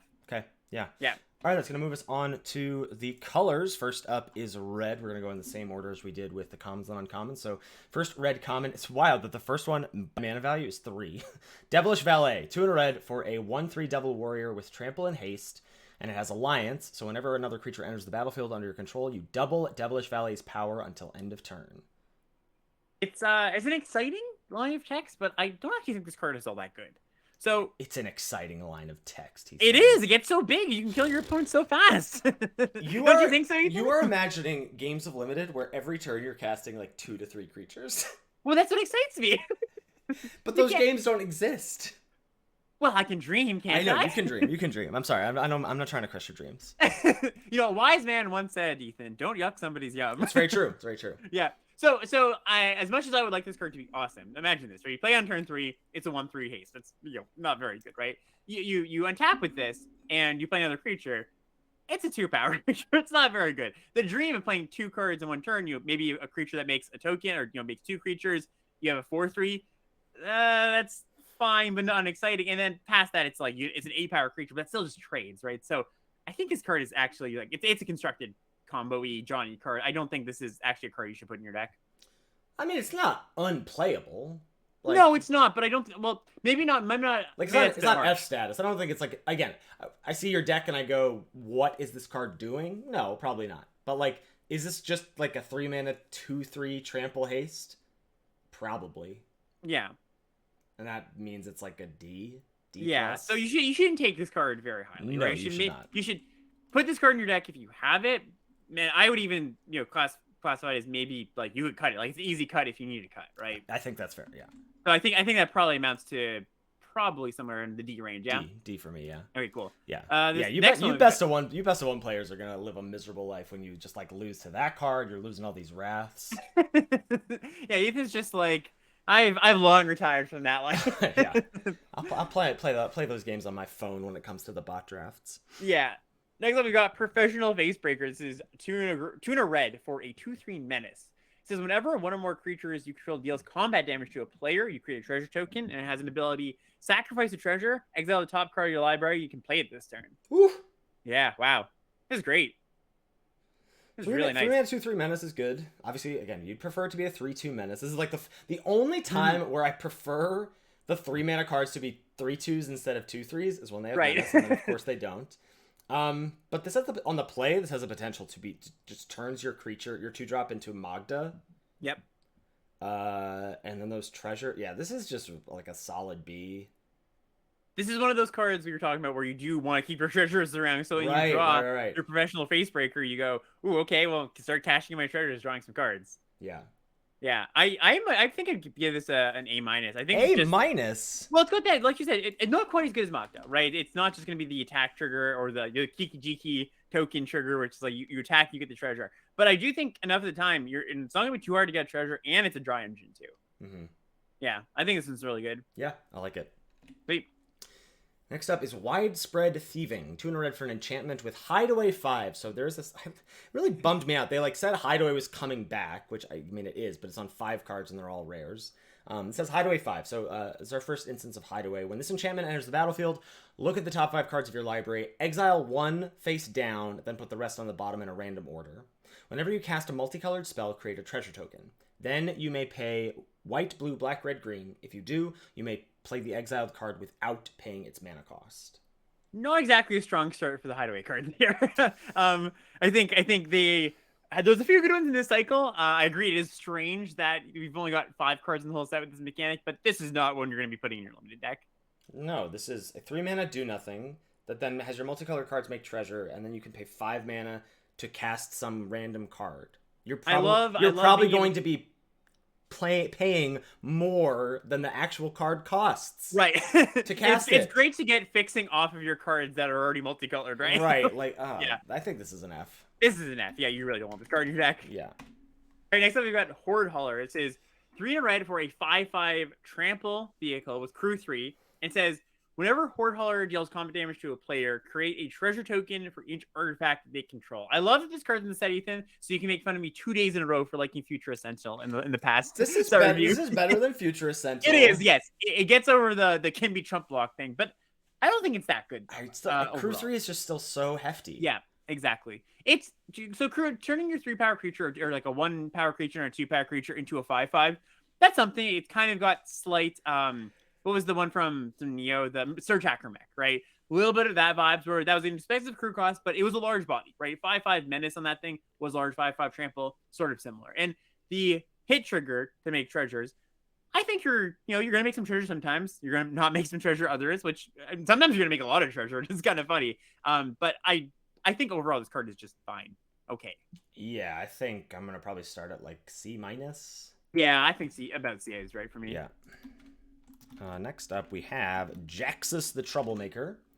This is 3 and a red for a legendary creature, human warrior. It's a 2/3. You can pay red, tap, discard a card, create a token that's a copy of another target creature you control. It gains the Blitz text, so it has haste, and when this creature dies, draw a card, sack it at the beginning of the next end step, activate only as a sorcery, and it itself, Jaxis, has a Blitz cost of 1 and a red. What a treat. They gave us a Kiki Jiki 2 sets in a row here. I know, right? So this isn't, I think, that's the immediate place your mind goes. You're like, ooh, Fable of the Mirror Breaker. Fable of the Mirror Breaker was great because it created so many different pieces of cardboard, right? It was like the chippity chop rares of that set, like, one of the actual best, because it was so hard to interact with. You had to deal with it twice. It was just really tough. Jaxis is good, and you can't really let them untap with this card, but it doesn't have quite that same, you cast this and you feel so far behind because even if you answer it, it's really hard. They answer this, it's fine. That being said, they're going to have to answer it because when you get a bunch of, you copy your other Blitz cards. It's also pretty relevant that Kiki could make chump blockers. Yes, and you didn't have to discard a card. Too. And this does not, right? You only do this as a sorcery. You can't even do you could do the thing where on end step you make a copy and then it lasts on your turn. And right. That is markedly worse. Yeah. Still good. This card's still good. But that is worse. I think this is feels like solid B to me. Not like crazy powerful, but good. And it's small, right? It's a 4-mana 2/3. It's not going to be that hard for them to deal with. It's not like it comes down and blocks everything. I like the cheap Blitz cost. If you really need to. Yeah. Okay, so I think B for this one, you said? Yeah, that's what I said. Yeah, that's good. I think that's good too. Cool. All right, next up, I was going to say this is our last rack. It's not. We still have more to come. But no way. Here's another rack. Structural Assault. 3 red for a sorcery. Destroy all artifacts. Then Structural Assault deals damage to each creature equal to the number of artifacts that were put into the graveyard from the battlefield this turn. The joke here is treasures, right? Right, yeah. You can engineer it where it's like, okay, I've got 4 treasures, attack my treasures, and deal for it everything, right? I really don't like this card. No, I think this card's pretty bad, too. So, you can get your opponent sometimes. They just had, 2 artifacts and equipment or something. You're like, oof, that's, and you kill all their treasures. But this thing that I've been talking about with the kind of engineering your wrath here, you kind of don't get that effect as much because if you want to do exactly 3, you sack 3 treasure tokens. Well, number one, if maybe they're just going to have more treasures. How did I make all those treasures? Exactly. How do you make all those treasures? But also, if your opponent has any treasures of their own, they can just all right, sack an additional one. I kill your stuff too, right? I kill your 4 toughness creatures that you were trying to have survive. So it's a lot of setup. It's a lot of stuff. I think this card is just going to be too tough. And I think I'd probably just give this an F. This is an F, yeah. Someone's asking, do treasures go to the graveyard? Yes. Tokens don't go to the graveyard if they die. Yeah, and then they just disappear forever, but they do go there. Next is Urabrask, Heretic Praetor. 3 red for a 4/4 legendary creature with haste. At the beginning of your upkeep, exile the top card of your library. You may play it this turn. At the beginning of each opponent's upkeep, the next time they would draw a card this turn, instead, they exile the top card of their library. They may play it this turn. Yeah, so your opponent's gotta, if they draw it, they've got to cast it. You use it or lose it, right? Use it or lose it, opponent. This is very reminiscent of, man, I'm not going to remember the name of this one. The one from Strixhaven where it was a blue card in the front, red card in the back. You always cast the red card as a 4/4 that had this kind of exile the top card of your library. Oh, yeah. Play it. Yeah, and that card was good. I think actually a little bit overrated by the end because it kind of just was this 5-minute thing that comes down and you hope it survived, right? No ETB. But this one having haste, meaning that it means that it's going to come down and get in for a bunch of damage if that, if the board is clear, right? That's a nice little upside. Mm-hmm. The other text too, the opponent can't, they need to cast the thing they have right when they have it. That's nice. That means they can't save removal spells for other things. I mean, they're gonna kill this, right? So, but yeah. Well, no, sorcery speed removal isn't dead. Instant speed removal has to be fired off. Right, exactly. It's not gonna. I don't think it's gonna mess up your opponent all that much, but it's gonna be annoying. Mm-hmm. Unless they're like some draw go control deck, which I guess if you're Sam Black, this card probably messes you up, mm-hmm. right? But I think on average, it's not gonna do that much. That being said, it's a nice little package. Nothing I'm over the moon about, but it's okay. 5 mana 4/4 card advantage engine. It's hard to be mad about this card. Yeah, I think I just give it a B. Yeah, I think this is a B. All right, last one. We got Arcane Bombardment here. We got a mythic.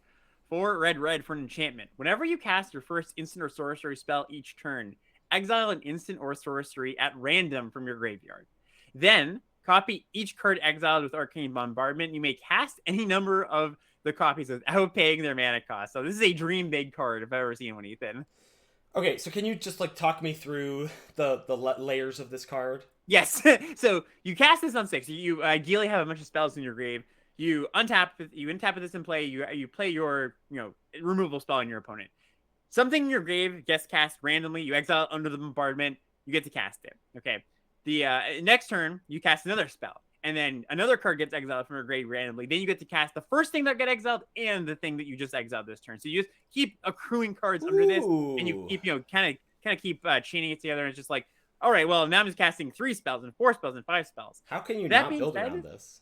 Sorry, go ahead. How can you not build around this? It's very, so it kind of reminded me of Spirit Sister's Call a little bit, where it's like an expensive enchantment that changes your pick orders a little bit, but is a very, very good payoff. Now, Spirit Sister's Call did the thing the turn you cast it, right?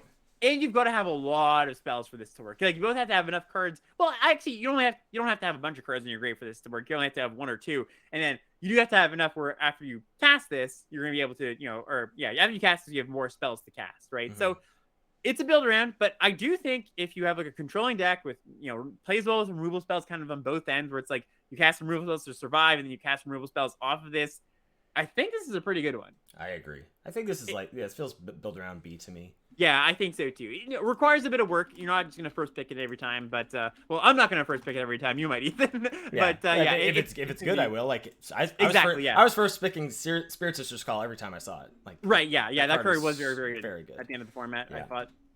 All right, our first green rare is Gala Greeters. 1 in a green for a 1/1 elf druid with Alliance. Whenever another creature enters the battlefield under your control, choose one that hasn't been chosen this turn. Put a +1/+1 counter on Gala Greeters. Create a tapped treasure token, or you gain 2 life. Yeah, this is solid. Yeah, I like this quite a bit. So all of your creatures kind of have, I was gonna say all of your creatures have an ETB attached to them. That's what Alliance is generally. But this is a sizable ETB, right? It gets gain 2 life on each of your creatures if you want, or growing this thing, making a treasure. Yeah, all of these options are really, really good. Yeah, this on turn 2 is going to be a beating. Yeah, I think it's going to be one of the highest. It's obviously a bad top deck, but whatever. Most 2-drops are I imagine this is going to be one of the highest opening hand win rate rares in the set. For sure. Yeah, for sure. Yeah, this is really good. I think just the snowball potential. I mean, mind you, it's a little bit fragile. It's going to be picked off most of the time, but I think the snowball potential is there.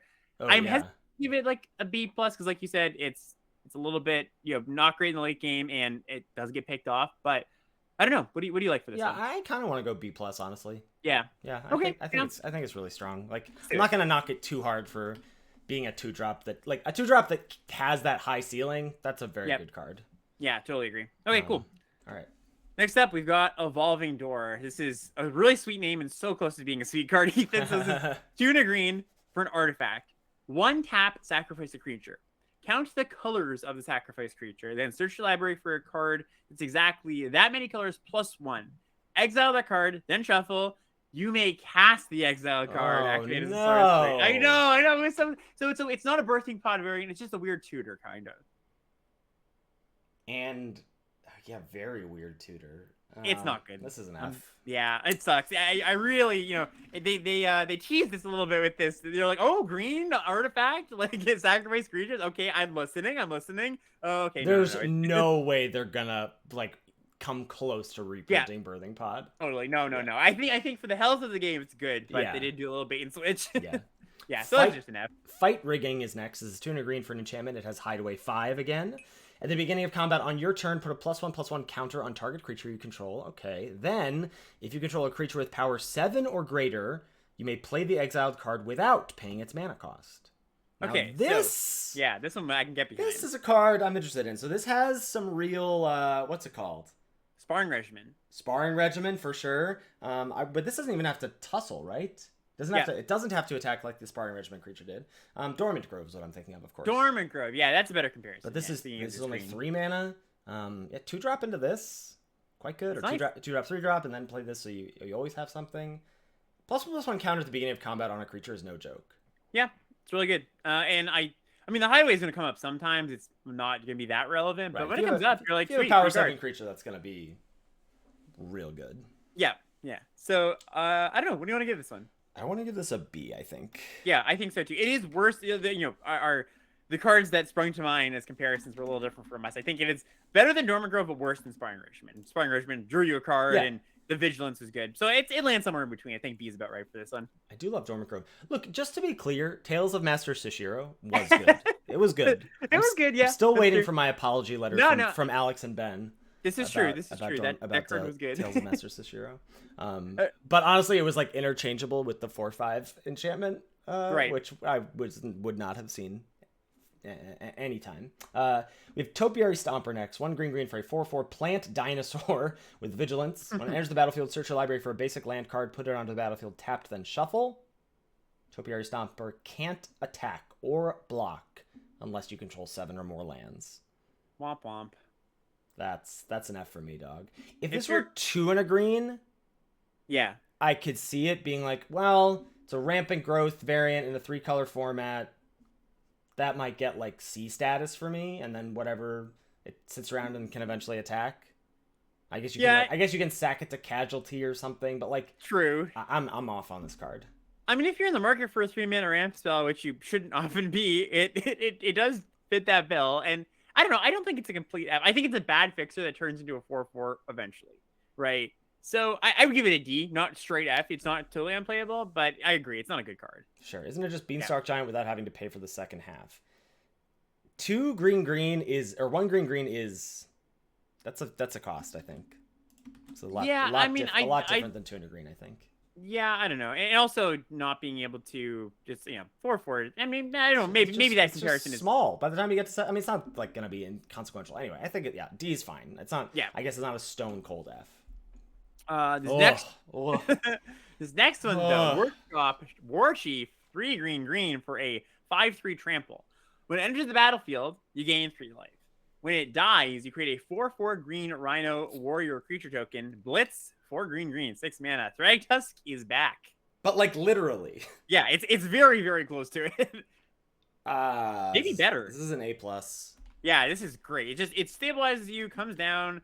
They deal with it. I mean, it doesn't have the leaves the battlefield text like Thragtusk does. It's an actual dies. It has to die to get this to 4/4. But in limited, that's better. Like this is just better than Thragtusk. Well, no, I mean leave is strictly better than dies, no? Right, but like that comes up in like constructed, you can really like, or cube, you can really make that abusable. Sure. In regular limited, you're not abusing that really. Like Sure, yeah. Yeah. This is yeah, I mean this is great. This has to be the best rare in the set, right? One of them for sure. Yeah, I would give it an A+. I agree with that. Card's nuts. Bootlegger's Stash. 5 and a green for an artifact. Lands you control have tap, create a treasure token. Well, it is a big combo with Stimulus package, let me tell you that. Sure is. I don't think it is very playable outside of that, though, and even when you have that combo, I don't think you really want to go for it. Maybe you do if you have enough packages, but I don't know. This is a commander card in my eyes. I don't know. Do you Yeah, I guess the 3 Stimulus package deck, and then but are Stimulus packages good in multiples? Like, I guess they do, because it's a sack a treasure make, not whenever you sack a treasure you get. It's sack a treasure to make a 1/1. Yeah, they're not really that good in multiples. I think this is an F. Yep, I can get behind that. Yeah. I'll just give this an F. All right, Vivian on the Hunt is next. 4 green for a 4 loyalty planeswalker. +2, you may sack a creature. If you do, search your library for a creature card with mana value equal to 1 plus the sacrificed creature's mana value. Put it on the battlefield, then shuffle. Thank you, Birthing Pod. +1, mill 5 cards, then put any number of creature cards milled this way into your hand, and -1, create a 4/4 green Rhino Warrior creature token. Wow. I think this is mostly just a Rhino factory, right? Yeah. It's going negative. Yeah. Very Arlen Chord from Order of the Spark-ish, but better than that because you can plus to get the loyalty back up and draw some cards. Yeah, this card's really, really good. I think it's just an A. This is an A, Agreed. Yeah, great card. Simple. Easy. Man, A's, F's, I love it. Green's got some real monsters. Some this bangers, is Titan of Industry. 4 green mythic, 7/7 reach trample. Okay, already pretty good. When it enters the battlefield, you choose 2. Destroy an artifact or enchantment. Target player gains 5 life. Create a 4/4 Rhino token, or put a shield counter on a creature you control. What the heck? Wow.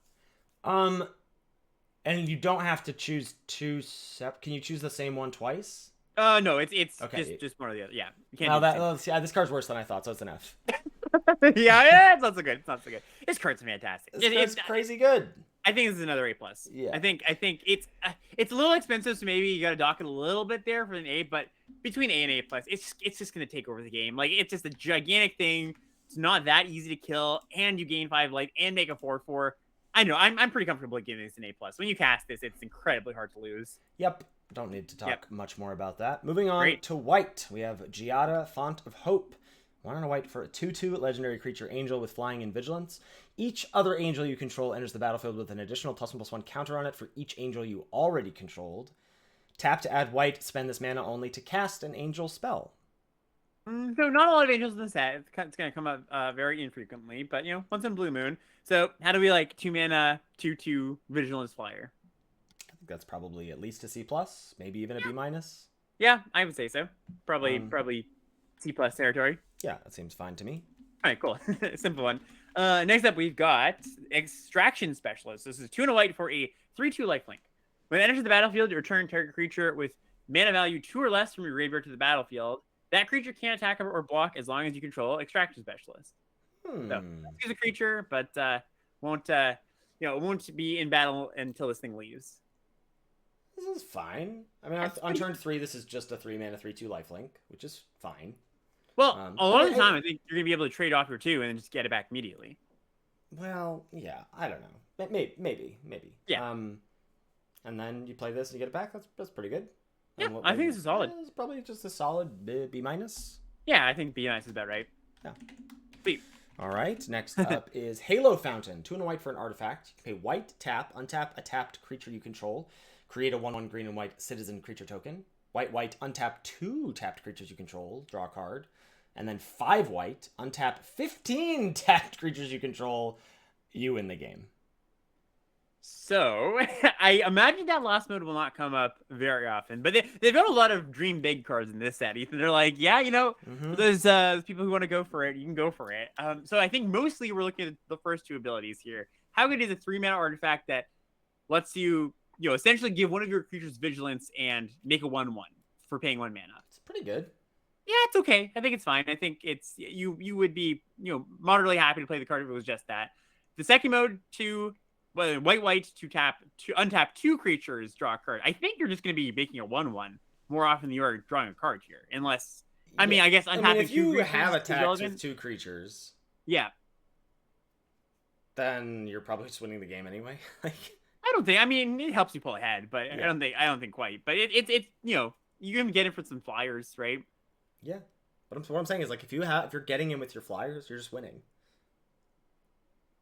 I'd say somewhat. I don't know. I don't think it's necessarily a binary thing, but maybe more often than not. Sure. Yeah. Yeah. So let's just evaluate this as the first ability, I think, for the most part, because I think that second one is going to come up less often, and also, like I said, I think you're most likely to want to do the first one. What would you give that? This basically, I mean, not all the time, but basically at the very least, it's lets your creatures die into 1/1s, sort of, and make them trade, right? Forces them to trade if you have a trade, maybe you don't have attack where you can push past them, but you attack their 3/3 into their 3/3, you get a 1/1 out of the deal. Yeah, it's not quite because you can't block, blah blah blah. Yeah. I don't know. The more I read this card, the less excited I am about it. Yeah, I think I'm not super excited about this. I think that the first line there is okay. It's going to be, marginal value sometimes, but I don't think this is a great card. I think it's probably a C-.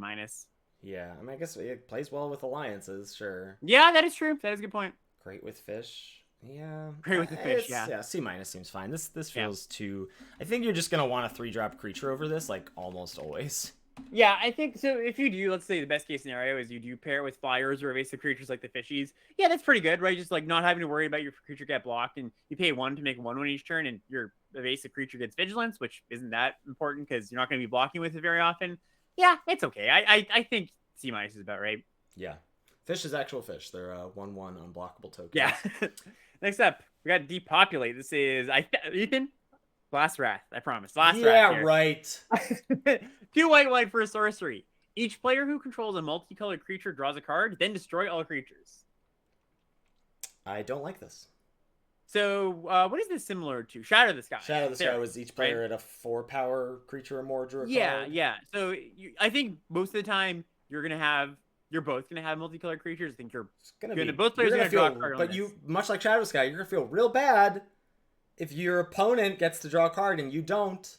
Right. I think this is the one where it's hard to make it symmetrical, right? I mean, there's no way to make this symmetrical really, unless you have a multicolor card. They don't. You got a little bit of a bonus there because you have a But card. then why are you What is your wrath? why are Yeah. you committing to the board when you have a wrath? You know, like I don't like this card. Okay. Yeah. I think it's a fine card. I think it's gonna be like C plus. I think this is like a D. Yeah. I mean, if you have it, you can build around a little bit, but yeah, I don't think it's great. I don't think so. All right. Next up, got Elspeth Resplendent. This is a 5 mana, 5 loyalty planeswalker, 3 white, +1 up to 1 target creature. Or sorry, choose up to 1 target creature. Put a +1/+1 counter and a counter from among flying, first strike, lifelink, or vigilance on it.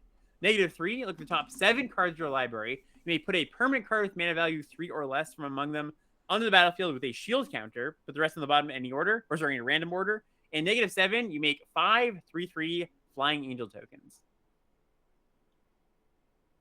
That is a wild -3. Yeah. Is that even good? Yeah, I was gonna say, I think you're mostly just gonna want to be plussing this most of the time. I mean, it's nice to have a little, you cast this on. They've killed your 4, killed your 3. You play Elspeth, you can minus her and get a permanent, right? That's Elspeth, if you have any board, Elspeth's plus is gonna feel really hard. Oh, for sure. You're gonna be activating the plus way more often than anything else here. Yeah. Yeah, and that's a very good plus. Plus make 5 3/3s, you just win. Yep. Yeah. This is one where you have to have kind of a stable board, right? Because you both need to protect her. She doesn't protect herself, and you really want to be able to get some benefit out of that plus. But again, like this feels like this is like the wrath. Like let's say this is in your hand or whatever. Then you play out whatever your 2-drop, your 4-drop. You take some damage along the way. So you go, hey, I need to have a board. I'm not trading off. I need to have a board when I play this. Yeah. And then this is just absurd. Yeah, it's very, very good. I think this is an A. A? Yeah, I think so too. Like it does require, having the board, but that's not super hard, right? Like again, much like I'm not gonna knock a 2-drop for being bad as a top deck. I'm not gonna knock a card in limited for being like, you need creatures. Like, yeah, that's generally the thing. If you don't have creatures, you're not winning. Well, I would say an actionable thing too is just don't trade off early, right? Like especially because she gives you lifelink back, right? So you can gain back a little bit of the life. Like, sure, maybe you play this and you're at 12 or whatever, but that's okay because you can just then, your 3/3 becomes a 4/4 lifelinker, which is pretty good. So yeah, I think A for Elspeth's about right. Next is Mysterious Limousine, 3 white for a 4/4 vehicle with crew 2. When it enters the battlefield or attacks, exile up to 1 other target creature until Mysterious Limousine leaves the battlefield. If a creature is put into exile this way, return each other card exiled with Mysterious Limousine to the battlefield under its owner's control. Yeah, so it's a 5 mana Fiend Hunter. Like just 5 mana exile a thing. And then if you ever want to swap what the thing is, you can attack with it. You can also exile your own stuff to blink it. Sure. That's true. Yeah. That's true. I think this card's pretty good. Pretty good, huh? Oh. What's your feeling on it? I think I'm trying to think if it's like C+ or B- E. So I guess your feeling is that like it's awkward because you exile the thing and you don't really want to attack with it. You don't want to get this thing into combat. You don't want to turn into a creature to expose it. So that's what I'm like. This is a 5 mana removal spell. How we graded that 5 mana removal spell that gave your opponent a treasure pretty harshly. Right. This is obviously better than that. Well, I think that the upside of when you have good attacks with this, it is a 4/4 attacker or a blocker. Like just threatening this as a 4/4 blocker. That is very good, right? Mm-hmm. And they're not always going to have the removal spell or the interaction spell. No, it's strictly upside. Strictly better than the common removal spell, for sure. Yeah. I just don't know how much better. Like, how much is this really just going to be 5 mana exile a creature? I think some amount of the time, like, you want to be conservative sometimes, but I wouldn't be too afraid to brawl with this thing. Mm-hmm. Yeah. I also think it's a little bit awkward because you want to exile something new. That thing you exiled first does come in before they get to make a block, right? They can block the thing that you exiled. Like the natural play pattern, where your mind goes is like, oh, they played a better thing. I can exile that better thing, but they will have an opportunity to eat or get that older thing that you exiled into combat. So a little bit awkward there, but especially with like trick or interaction spells to back this up, I think it's going to be totally fine to get into combat some amount of the time. Yeah, I'm gonna go B- on the limousine. Okay, yeah, I think so too. I think that's good for me. All right, next up we got Rabble Rousing. This is 5 mana, 4 white enchantment, another hideaway card, hideaway 5. Whenever you attack with 1 or more creatures, create that many 1/1 green and white citizen tokens. Then, if you control 10 or more creatures, you can play the exiled card without paying its mana cost. Interesting. Yeah. So. This doesn't say non-token creatures. No, exactly. Yeah. So you can just, if you have a good attack the first time, you can start, getting in with the tokens you make. It does snowball. You have to have. I feel like we need to say it because I'm sure we're gonna get YouTube comments on this or whatever. Alex and I both know that the last card said up to. We both know that the limousine, when it attacks, does not have to exile a new thing.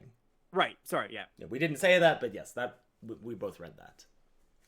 Sorry, go ahead on rabble rousing here. Oh yeah, I was just gonna say, you have to have kind of a good attack the first time to get 3 tokens or whatever, 2 tokens. But from that point, then the tokens are kind of expendables, right? Where it's just like you're attacking with more tokens, they have to block them, but that's okay because you get more tokens, so your other creatures are more likely to get in past that. And it's a really good card if your opponent stumbles at all, because it's just really really hard for your opponent to come back from this. Yeah, this is really interesting. Yeah. 10 creatures probably not gonna happen. I don't think that. I'm basically ignoring that line of text, which I think is true for a lot of these hideaway cards, honestly. Yeah, but I don't like how good is it? An enchantment says whenever you attack with a creature, you make a 1/1. That seems really good to me. Yeah, I think this one's good. I like this one. Like a B+, B. Yeah, I think it's gonna be a little bit awkward sometimes, but again, like pairing. We've seen quite a few of these cards actually. Right, so this is atrocious when if you don't have any attacks, this card does stone nothing. Sure, yeah, that is certainly an argument you can make. But I think with any amount of evasive creatures, this card's also very good, right? Mm-hmm. So you have the fishies or fishies any make cheap flyers. That's so good. Any cheap flyers is really good with this. Yeah, I think this card's pretty good. I think this is probably about a B. Yeah, all right, I'm in for B. All right, next up, I know this card's good. This is Sanctuary Warden. Spoiler. 4 white for a 5/5 flyer. When it enters the battlefield, it enters the battlefield with 2 shield counters on it. So not just 1, but 2 protections on it. And when it enters the battlefield or attacks, you can remove a shield counter. Remove any counter from a creature or planeswalker you control. If you do, you draw a card and make a 1/1 citizen token. Holy cow. 6-mana 5/5 flyer that comes in with 2 shield counters. That's already gross. And then you can turn those shield counters into cards and 1/1s. You can turn other counters into cards and 1/1s. I think you're generally just going to be removing the first shield counter from this, or a shield counter from something else. So it's a 6-mana 5/5 flyer. ETBs draws a card, makes a 1/1. That's an A. That's amazing. That's then threatens to draw more cards to make more 1/1s. Yeah, this is an A+. This card's so broken. Really, really good. Yeah. All right, looking at the blue rares. First up is Errant Street Artist. Single blue for an 0/3 legendary creature human rogue with flash. It is defender and haste. And you can pay 1 on a blue, tap, copy target spell you control that wasn't cast. You may choose new targets for the copy. So the joke here is casualty, right? You're copying the casualty copy for 2 mana. So you can get 3 copies of the spell. I love a defender with haste, eh? Yeah. Nice little 1/2 punch there. I mean, I think this is the second ever defender with haste, I believe. The other one being like the unblinking blub from Time Spiral. Weird combo. Of course, Alex knows what the other defender with haste is. Yeah. Now, what was the flavor text on unblinking blub? The sorcerer in the lab. No, I don't actually know. So this card is okay. It's a 1-mana card, comes in, blocks the 2 drops, right? And then the nice thing about casualty is it's not a tax on your mana, or it's a tax on your other resources on your board, on your creature. So you're gonna have the mana lying around. You cast your 2-mana casualty card to be able to copy it, and copying a DL2, copying a look at the top 2, put a card in your hand, copy, get a card back from your grave, like that matters. This is gonna give you a good amount of value. I think if this was a 0/2, it would be quite a bit worse. But the fact that this can actually just gain you some life, blank some creatures in the early game is pretty nice. And if they kill it, whatever. But it's good early and pretty good, pretty good early, pretty good late is what I would say. And that's all pretty good for a 1-mana card. You gotta start my 1-drop chain with my 3-mana rare enchantment. Right? There you go. Exactly. Yeah, a good 1-drop here. You gotta have a good number of casualty cards, right? It is kind of a casualty build around. But if you get to 6 or something, which I don't think is that hard, this card's pretty decent. Someone's asking if this copies Blitz as well. I don't believe so. I believe Blitz is still cast. Yeah, and also copying. You can't copy target. Yeah, Blitz is still cast. Yeah, exactly. Yeah. So how do you like this card? Yeah, I don't know. It's tough. I think it's good incidental value, but not. It doesn't break the game wide open or anything. I think probably just C+-ish, B-. Yeah, I'm just trying again. I'm thinking on average. Yeah. So you got to do some stuff in the draft and deck building to be all right, I've got the setup for, I've got 5 casualty spells, and I have the fodder for said casualty spells. I already think that's that's an ask. An ask. Not a crazy ask, but an ask. And then how often will this line up with that in my draws and my games? That's another layer of that ask. So is this gonna this is gonna copy a spell half the time when it's in my deck? Like, I don't know how often I can reliably. I think it's a build around, but I also, or a synergy card, but I also don't think I'm putting it in the B range. Okay, that's fair. So you would put it more like it's like a C plus. Yeah. Yeah, I'm unsure exactly how it's gonna play out, but I can see this card being pretty good in a lot of decks. Yeah. All right. So B- for you. Yeah, I still put it there. Okay. All right, next up we got Ledger Shredder. This is 1 and a blue for a 1/3 flyer. It says, whenever a player casts their second spell each turn, Ledger Shredder connives. That's nice. That's a nice little, your opponent, you either cast this on one and your opponent's a little bit constricted in how often they can double spell. If, I think it's going to get a lot of people on Magic Arena where it's just like, all right, cast my second spell. Wait, why did that go in the stack? Why did my opponent draw a card there? Yeah, any players know. I mean, playing against the green enchantment from Vow, that was like whenever the player casts their second spell, you make a 2/2. Oh, right, yeah, that was like a nightmare. Because some decks just that's how they operate. They're just dying. Like, the Alliance decks are just dying to double spell. Yeah, exactly. And so this could just really hose that kind of a deck. And then you get to double spell, and then this is a 2/4 flyer. Or I'm sure some people are going to wonder this too, but just to, this is not, Casualty does not work with this card. You don't cast the second copy. Yes, you just copy. Thank you. Yes. That is true. Yeah, and even on turn 4, you go this into a 2-drop, right? You automatically trigger it. Yeah. I like this card. Solid cool. B.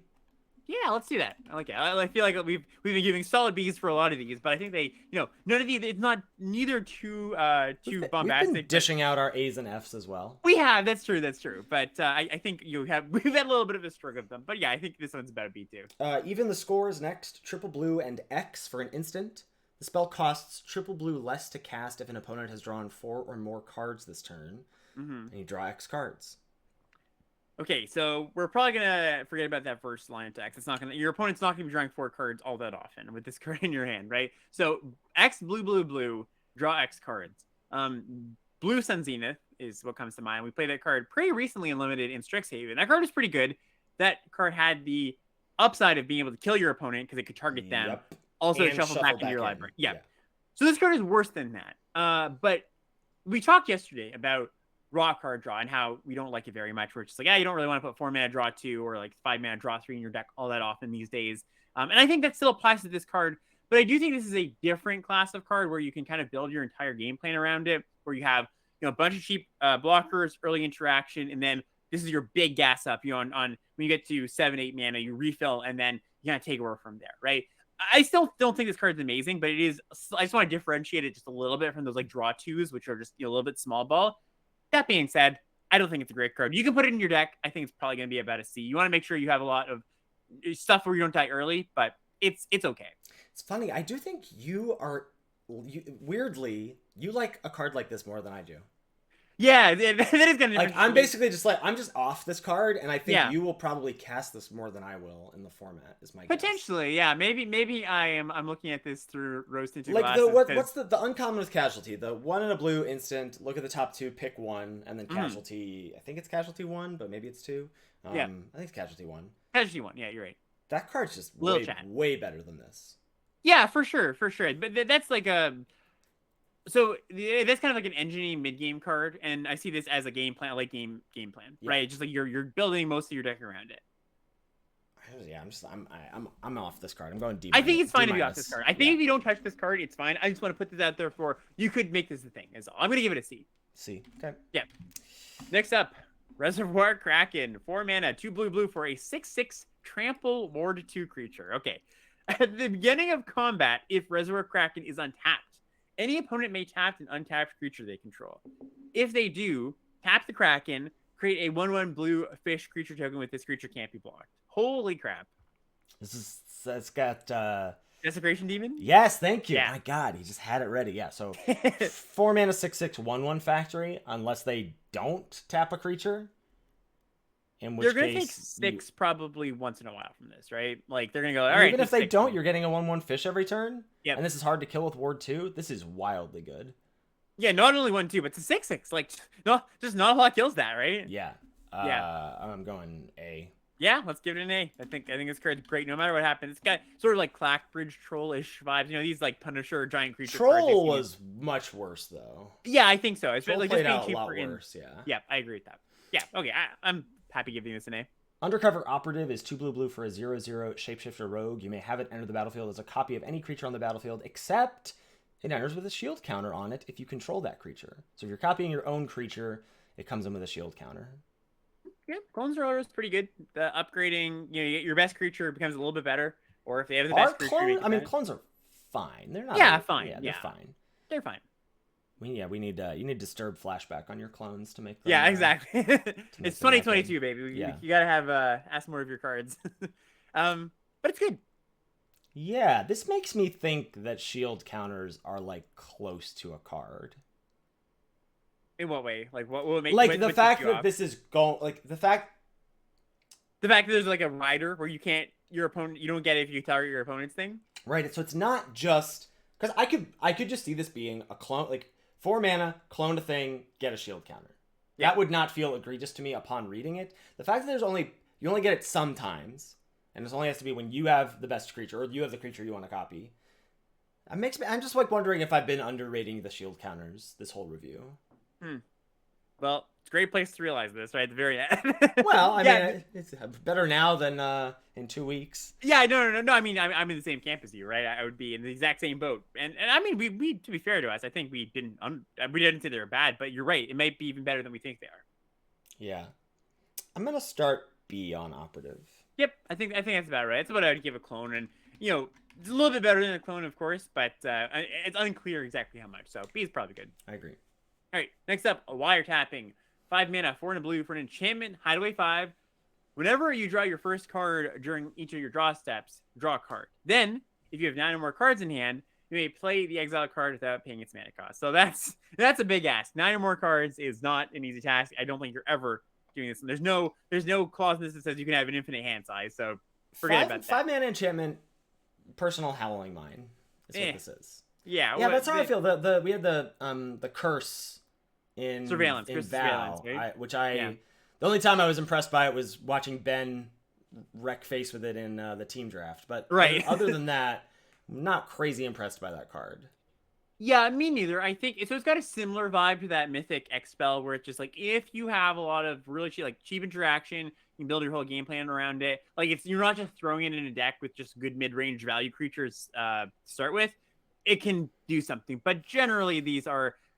You take turn 5 off, which is a pretty key turn a lot of the time, and then you start drawing cards like slowly. It's just not as you'd hope for more out of your 5 mana card a lot of the time. In the games that are really stalled and have gone long and sealed, this is a good effect. But I think in your average draft game, it's just not that impressive.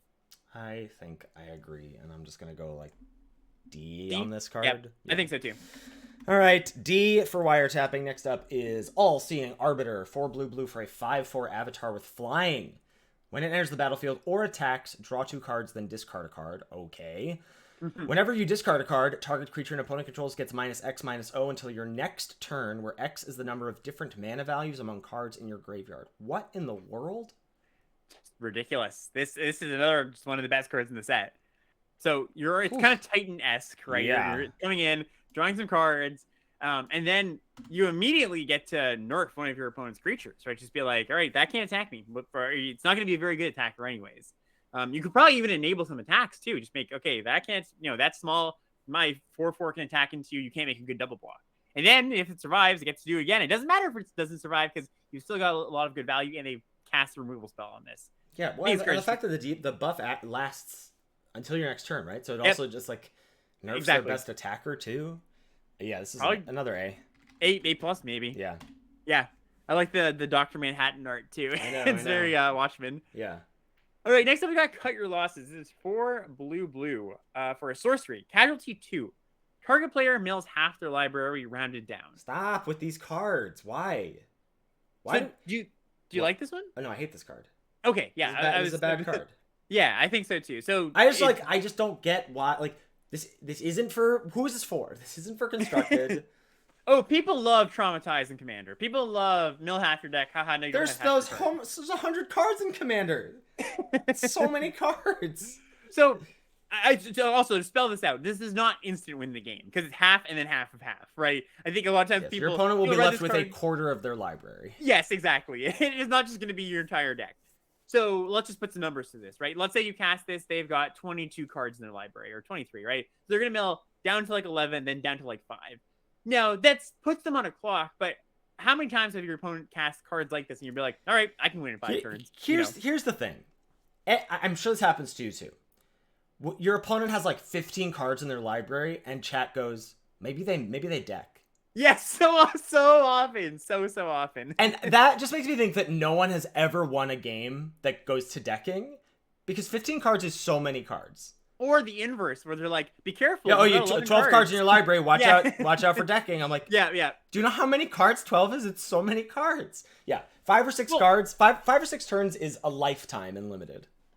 So I think it instills this definite sense of urgency and fear, where it's like, oh man, like. But overall, it's not that impactful. Like you're getting at here. So this is not a good card. I think this is just an F. This is an F. Yeah. Maybe in like. No, stop.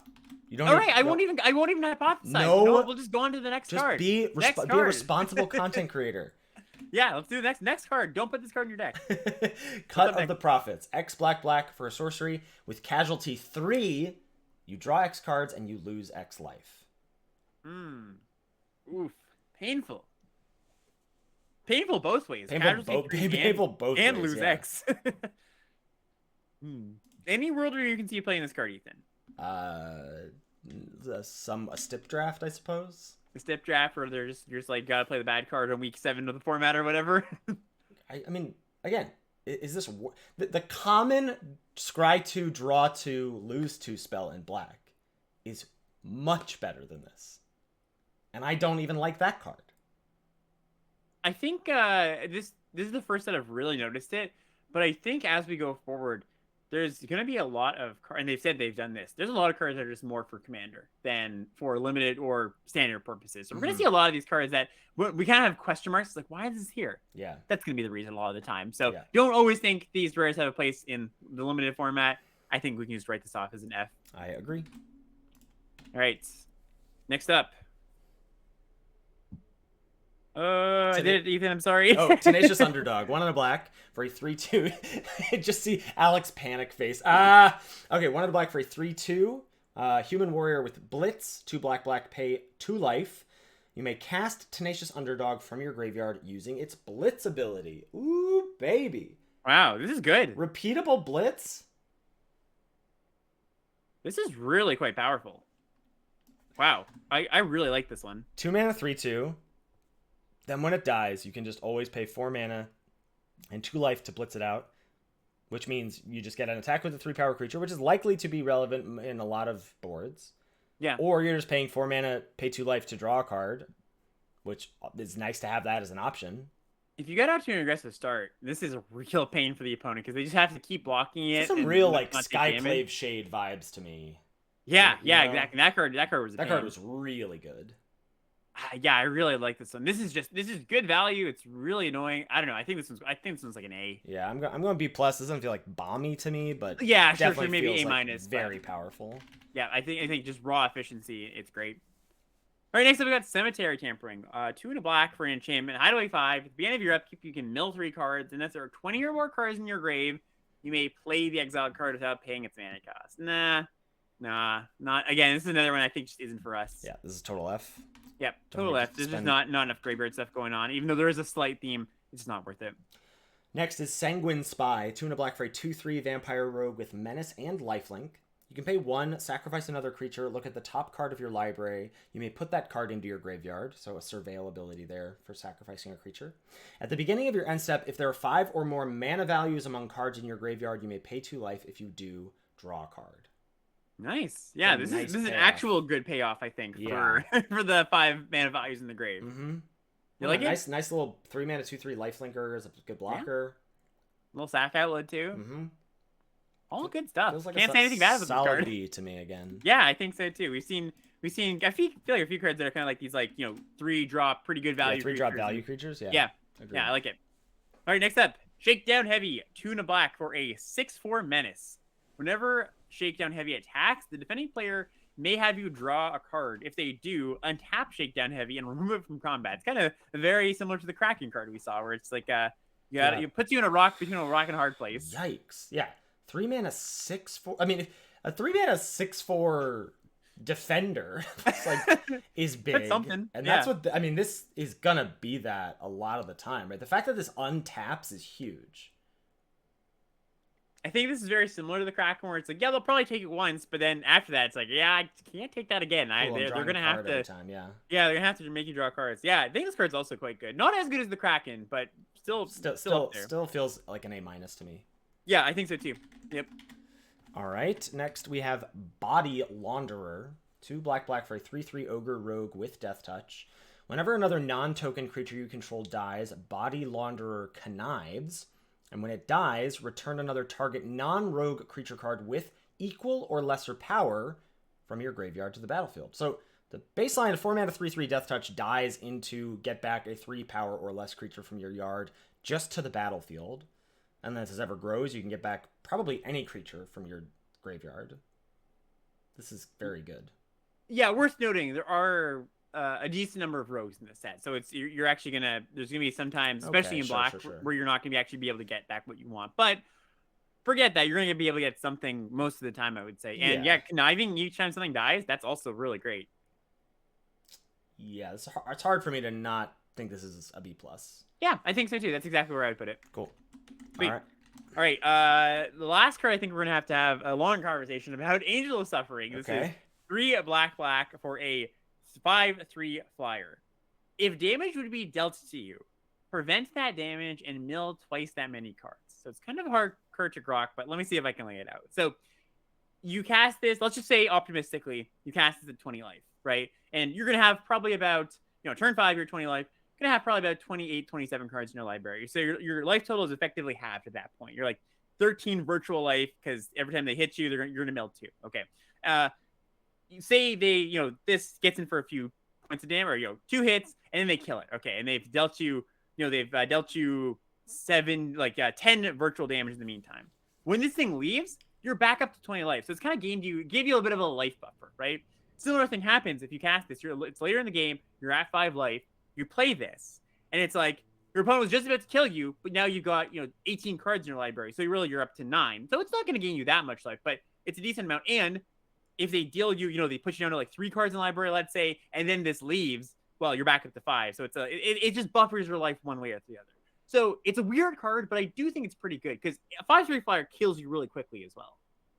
Yeah, my instinct was like, this feels a little messy. I like your explanation of it, and I do think this is gonna be good. Yeah. Also, milling you the situation where you're at 20. Milling you for 10 cards at some point at the beginning of the game is probably just good, right? Probably good for you in a lot of your black decks. Mm-hmm. Yeah.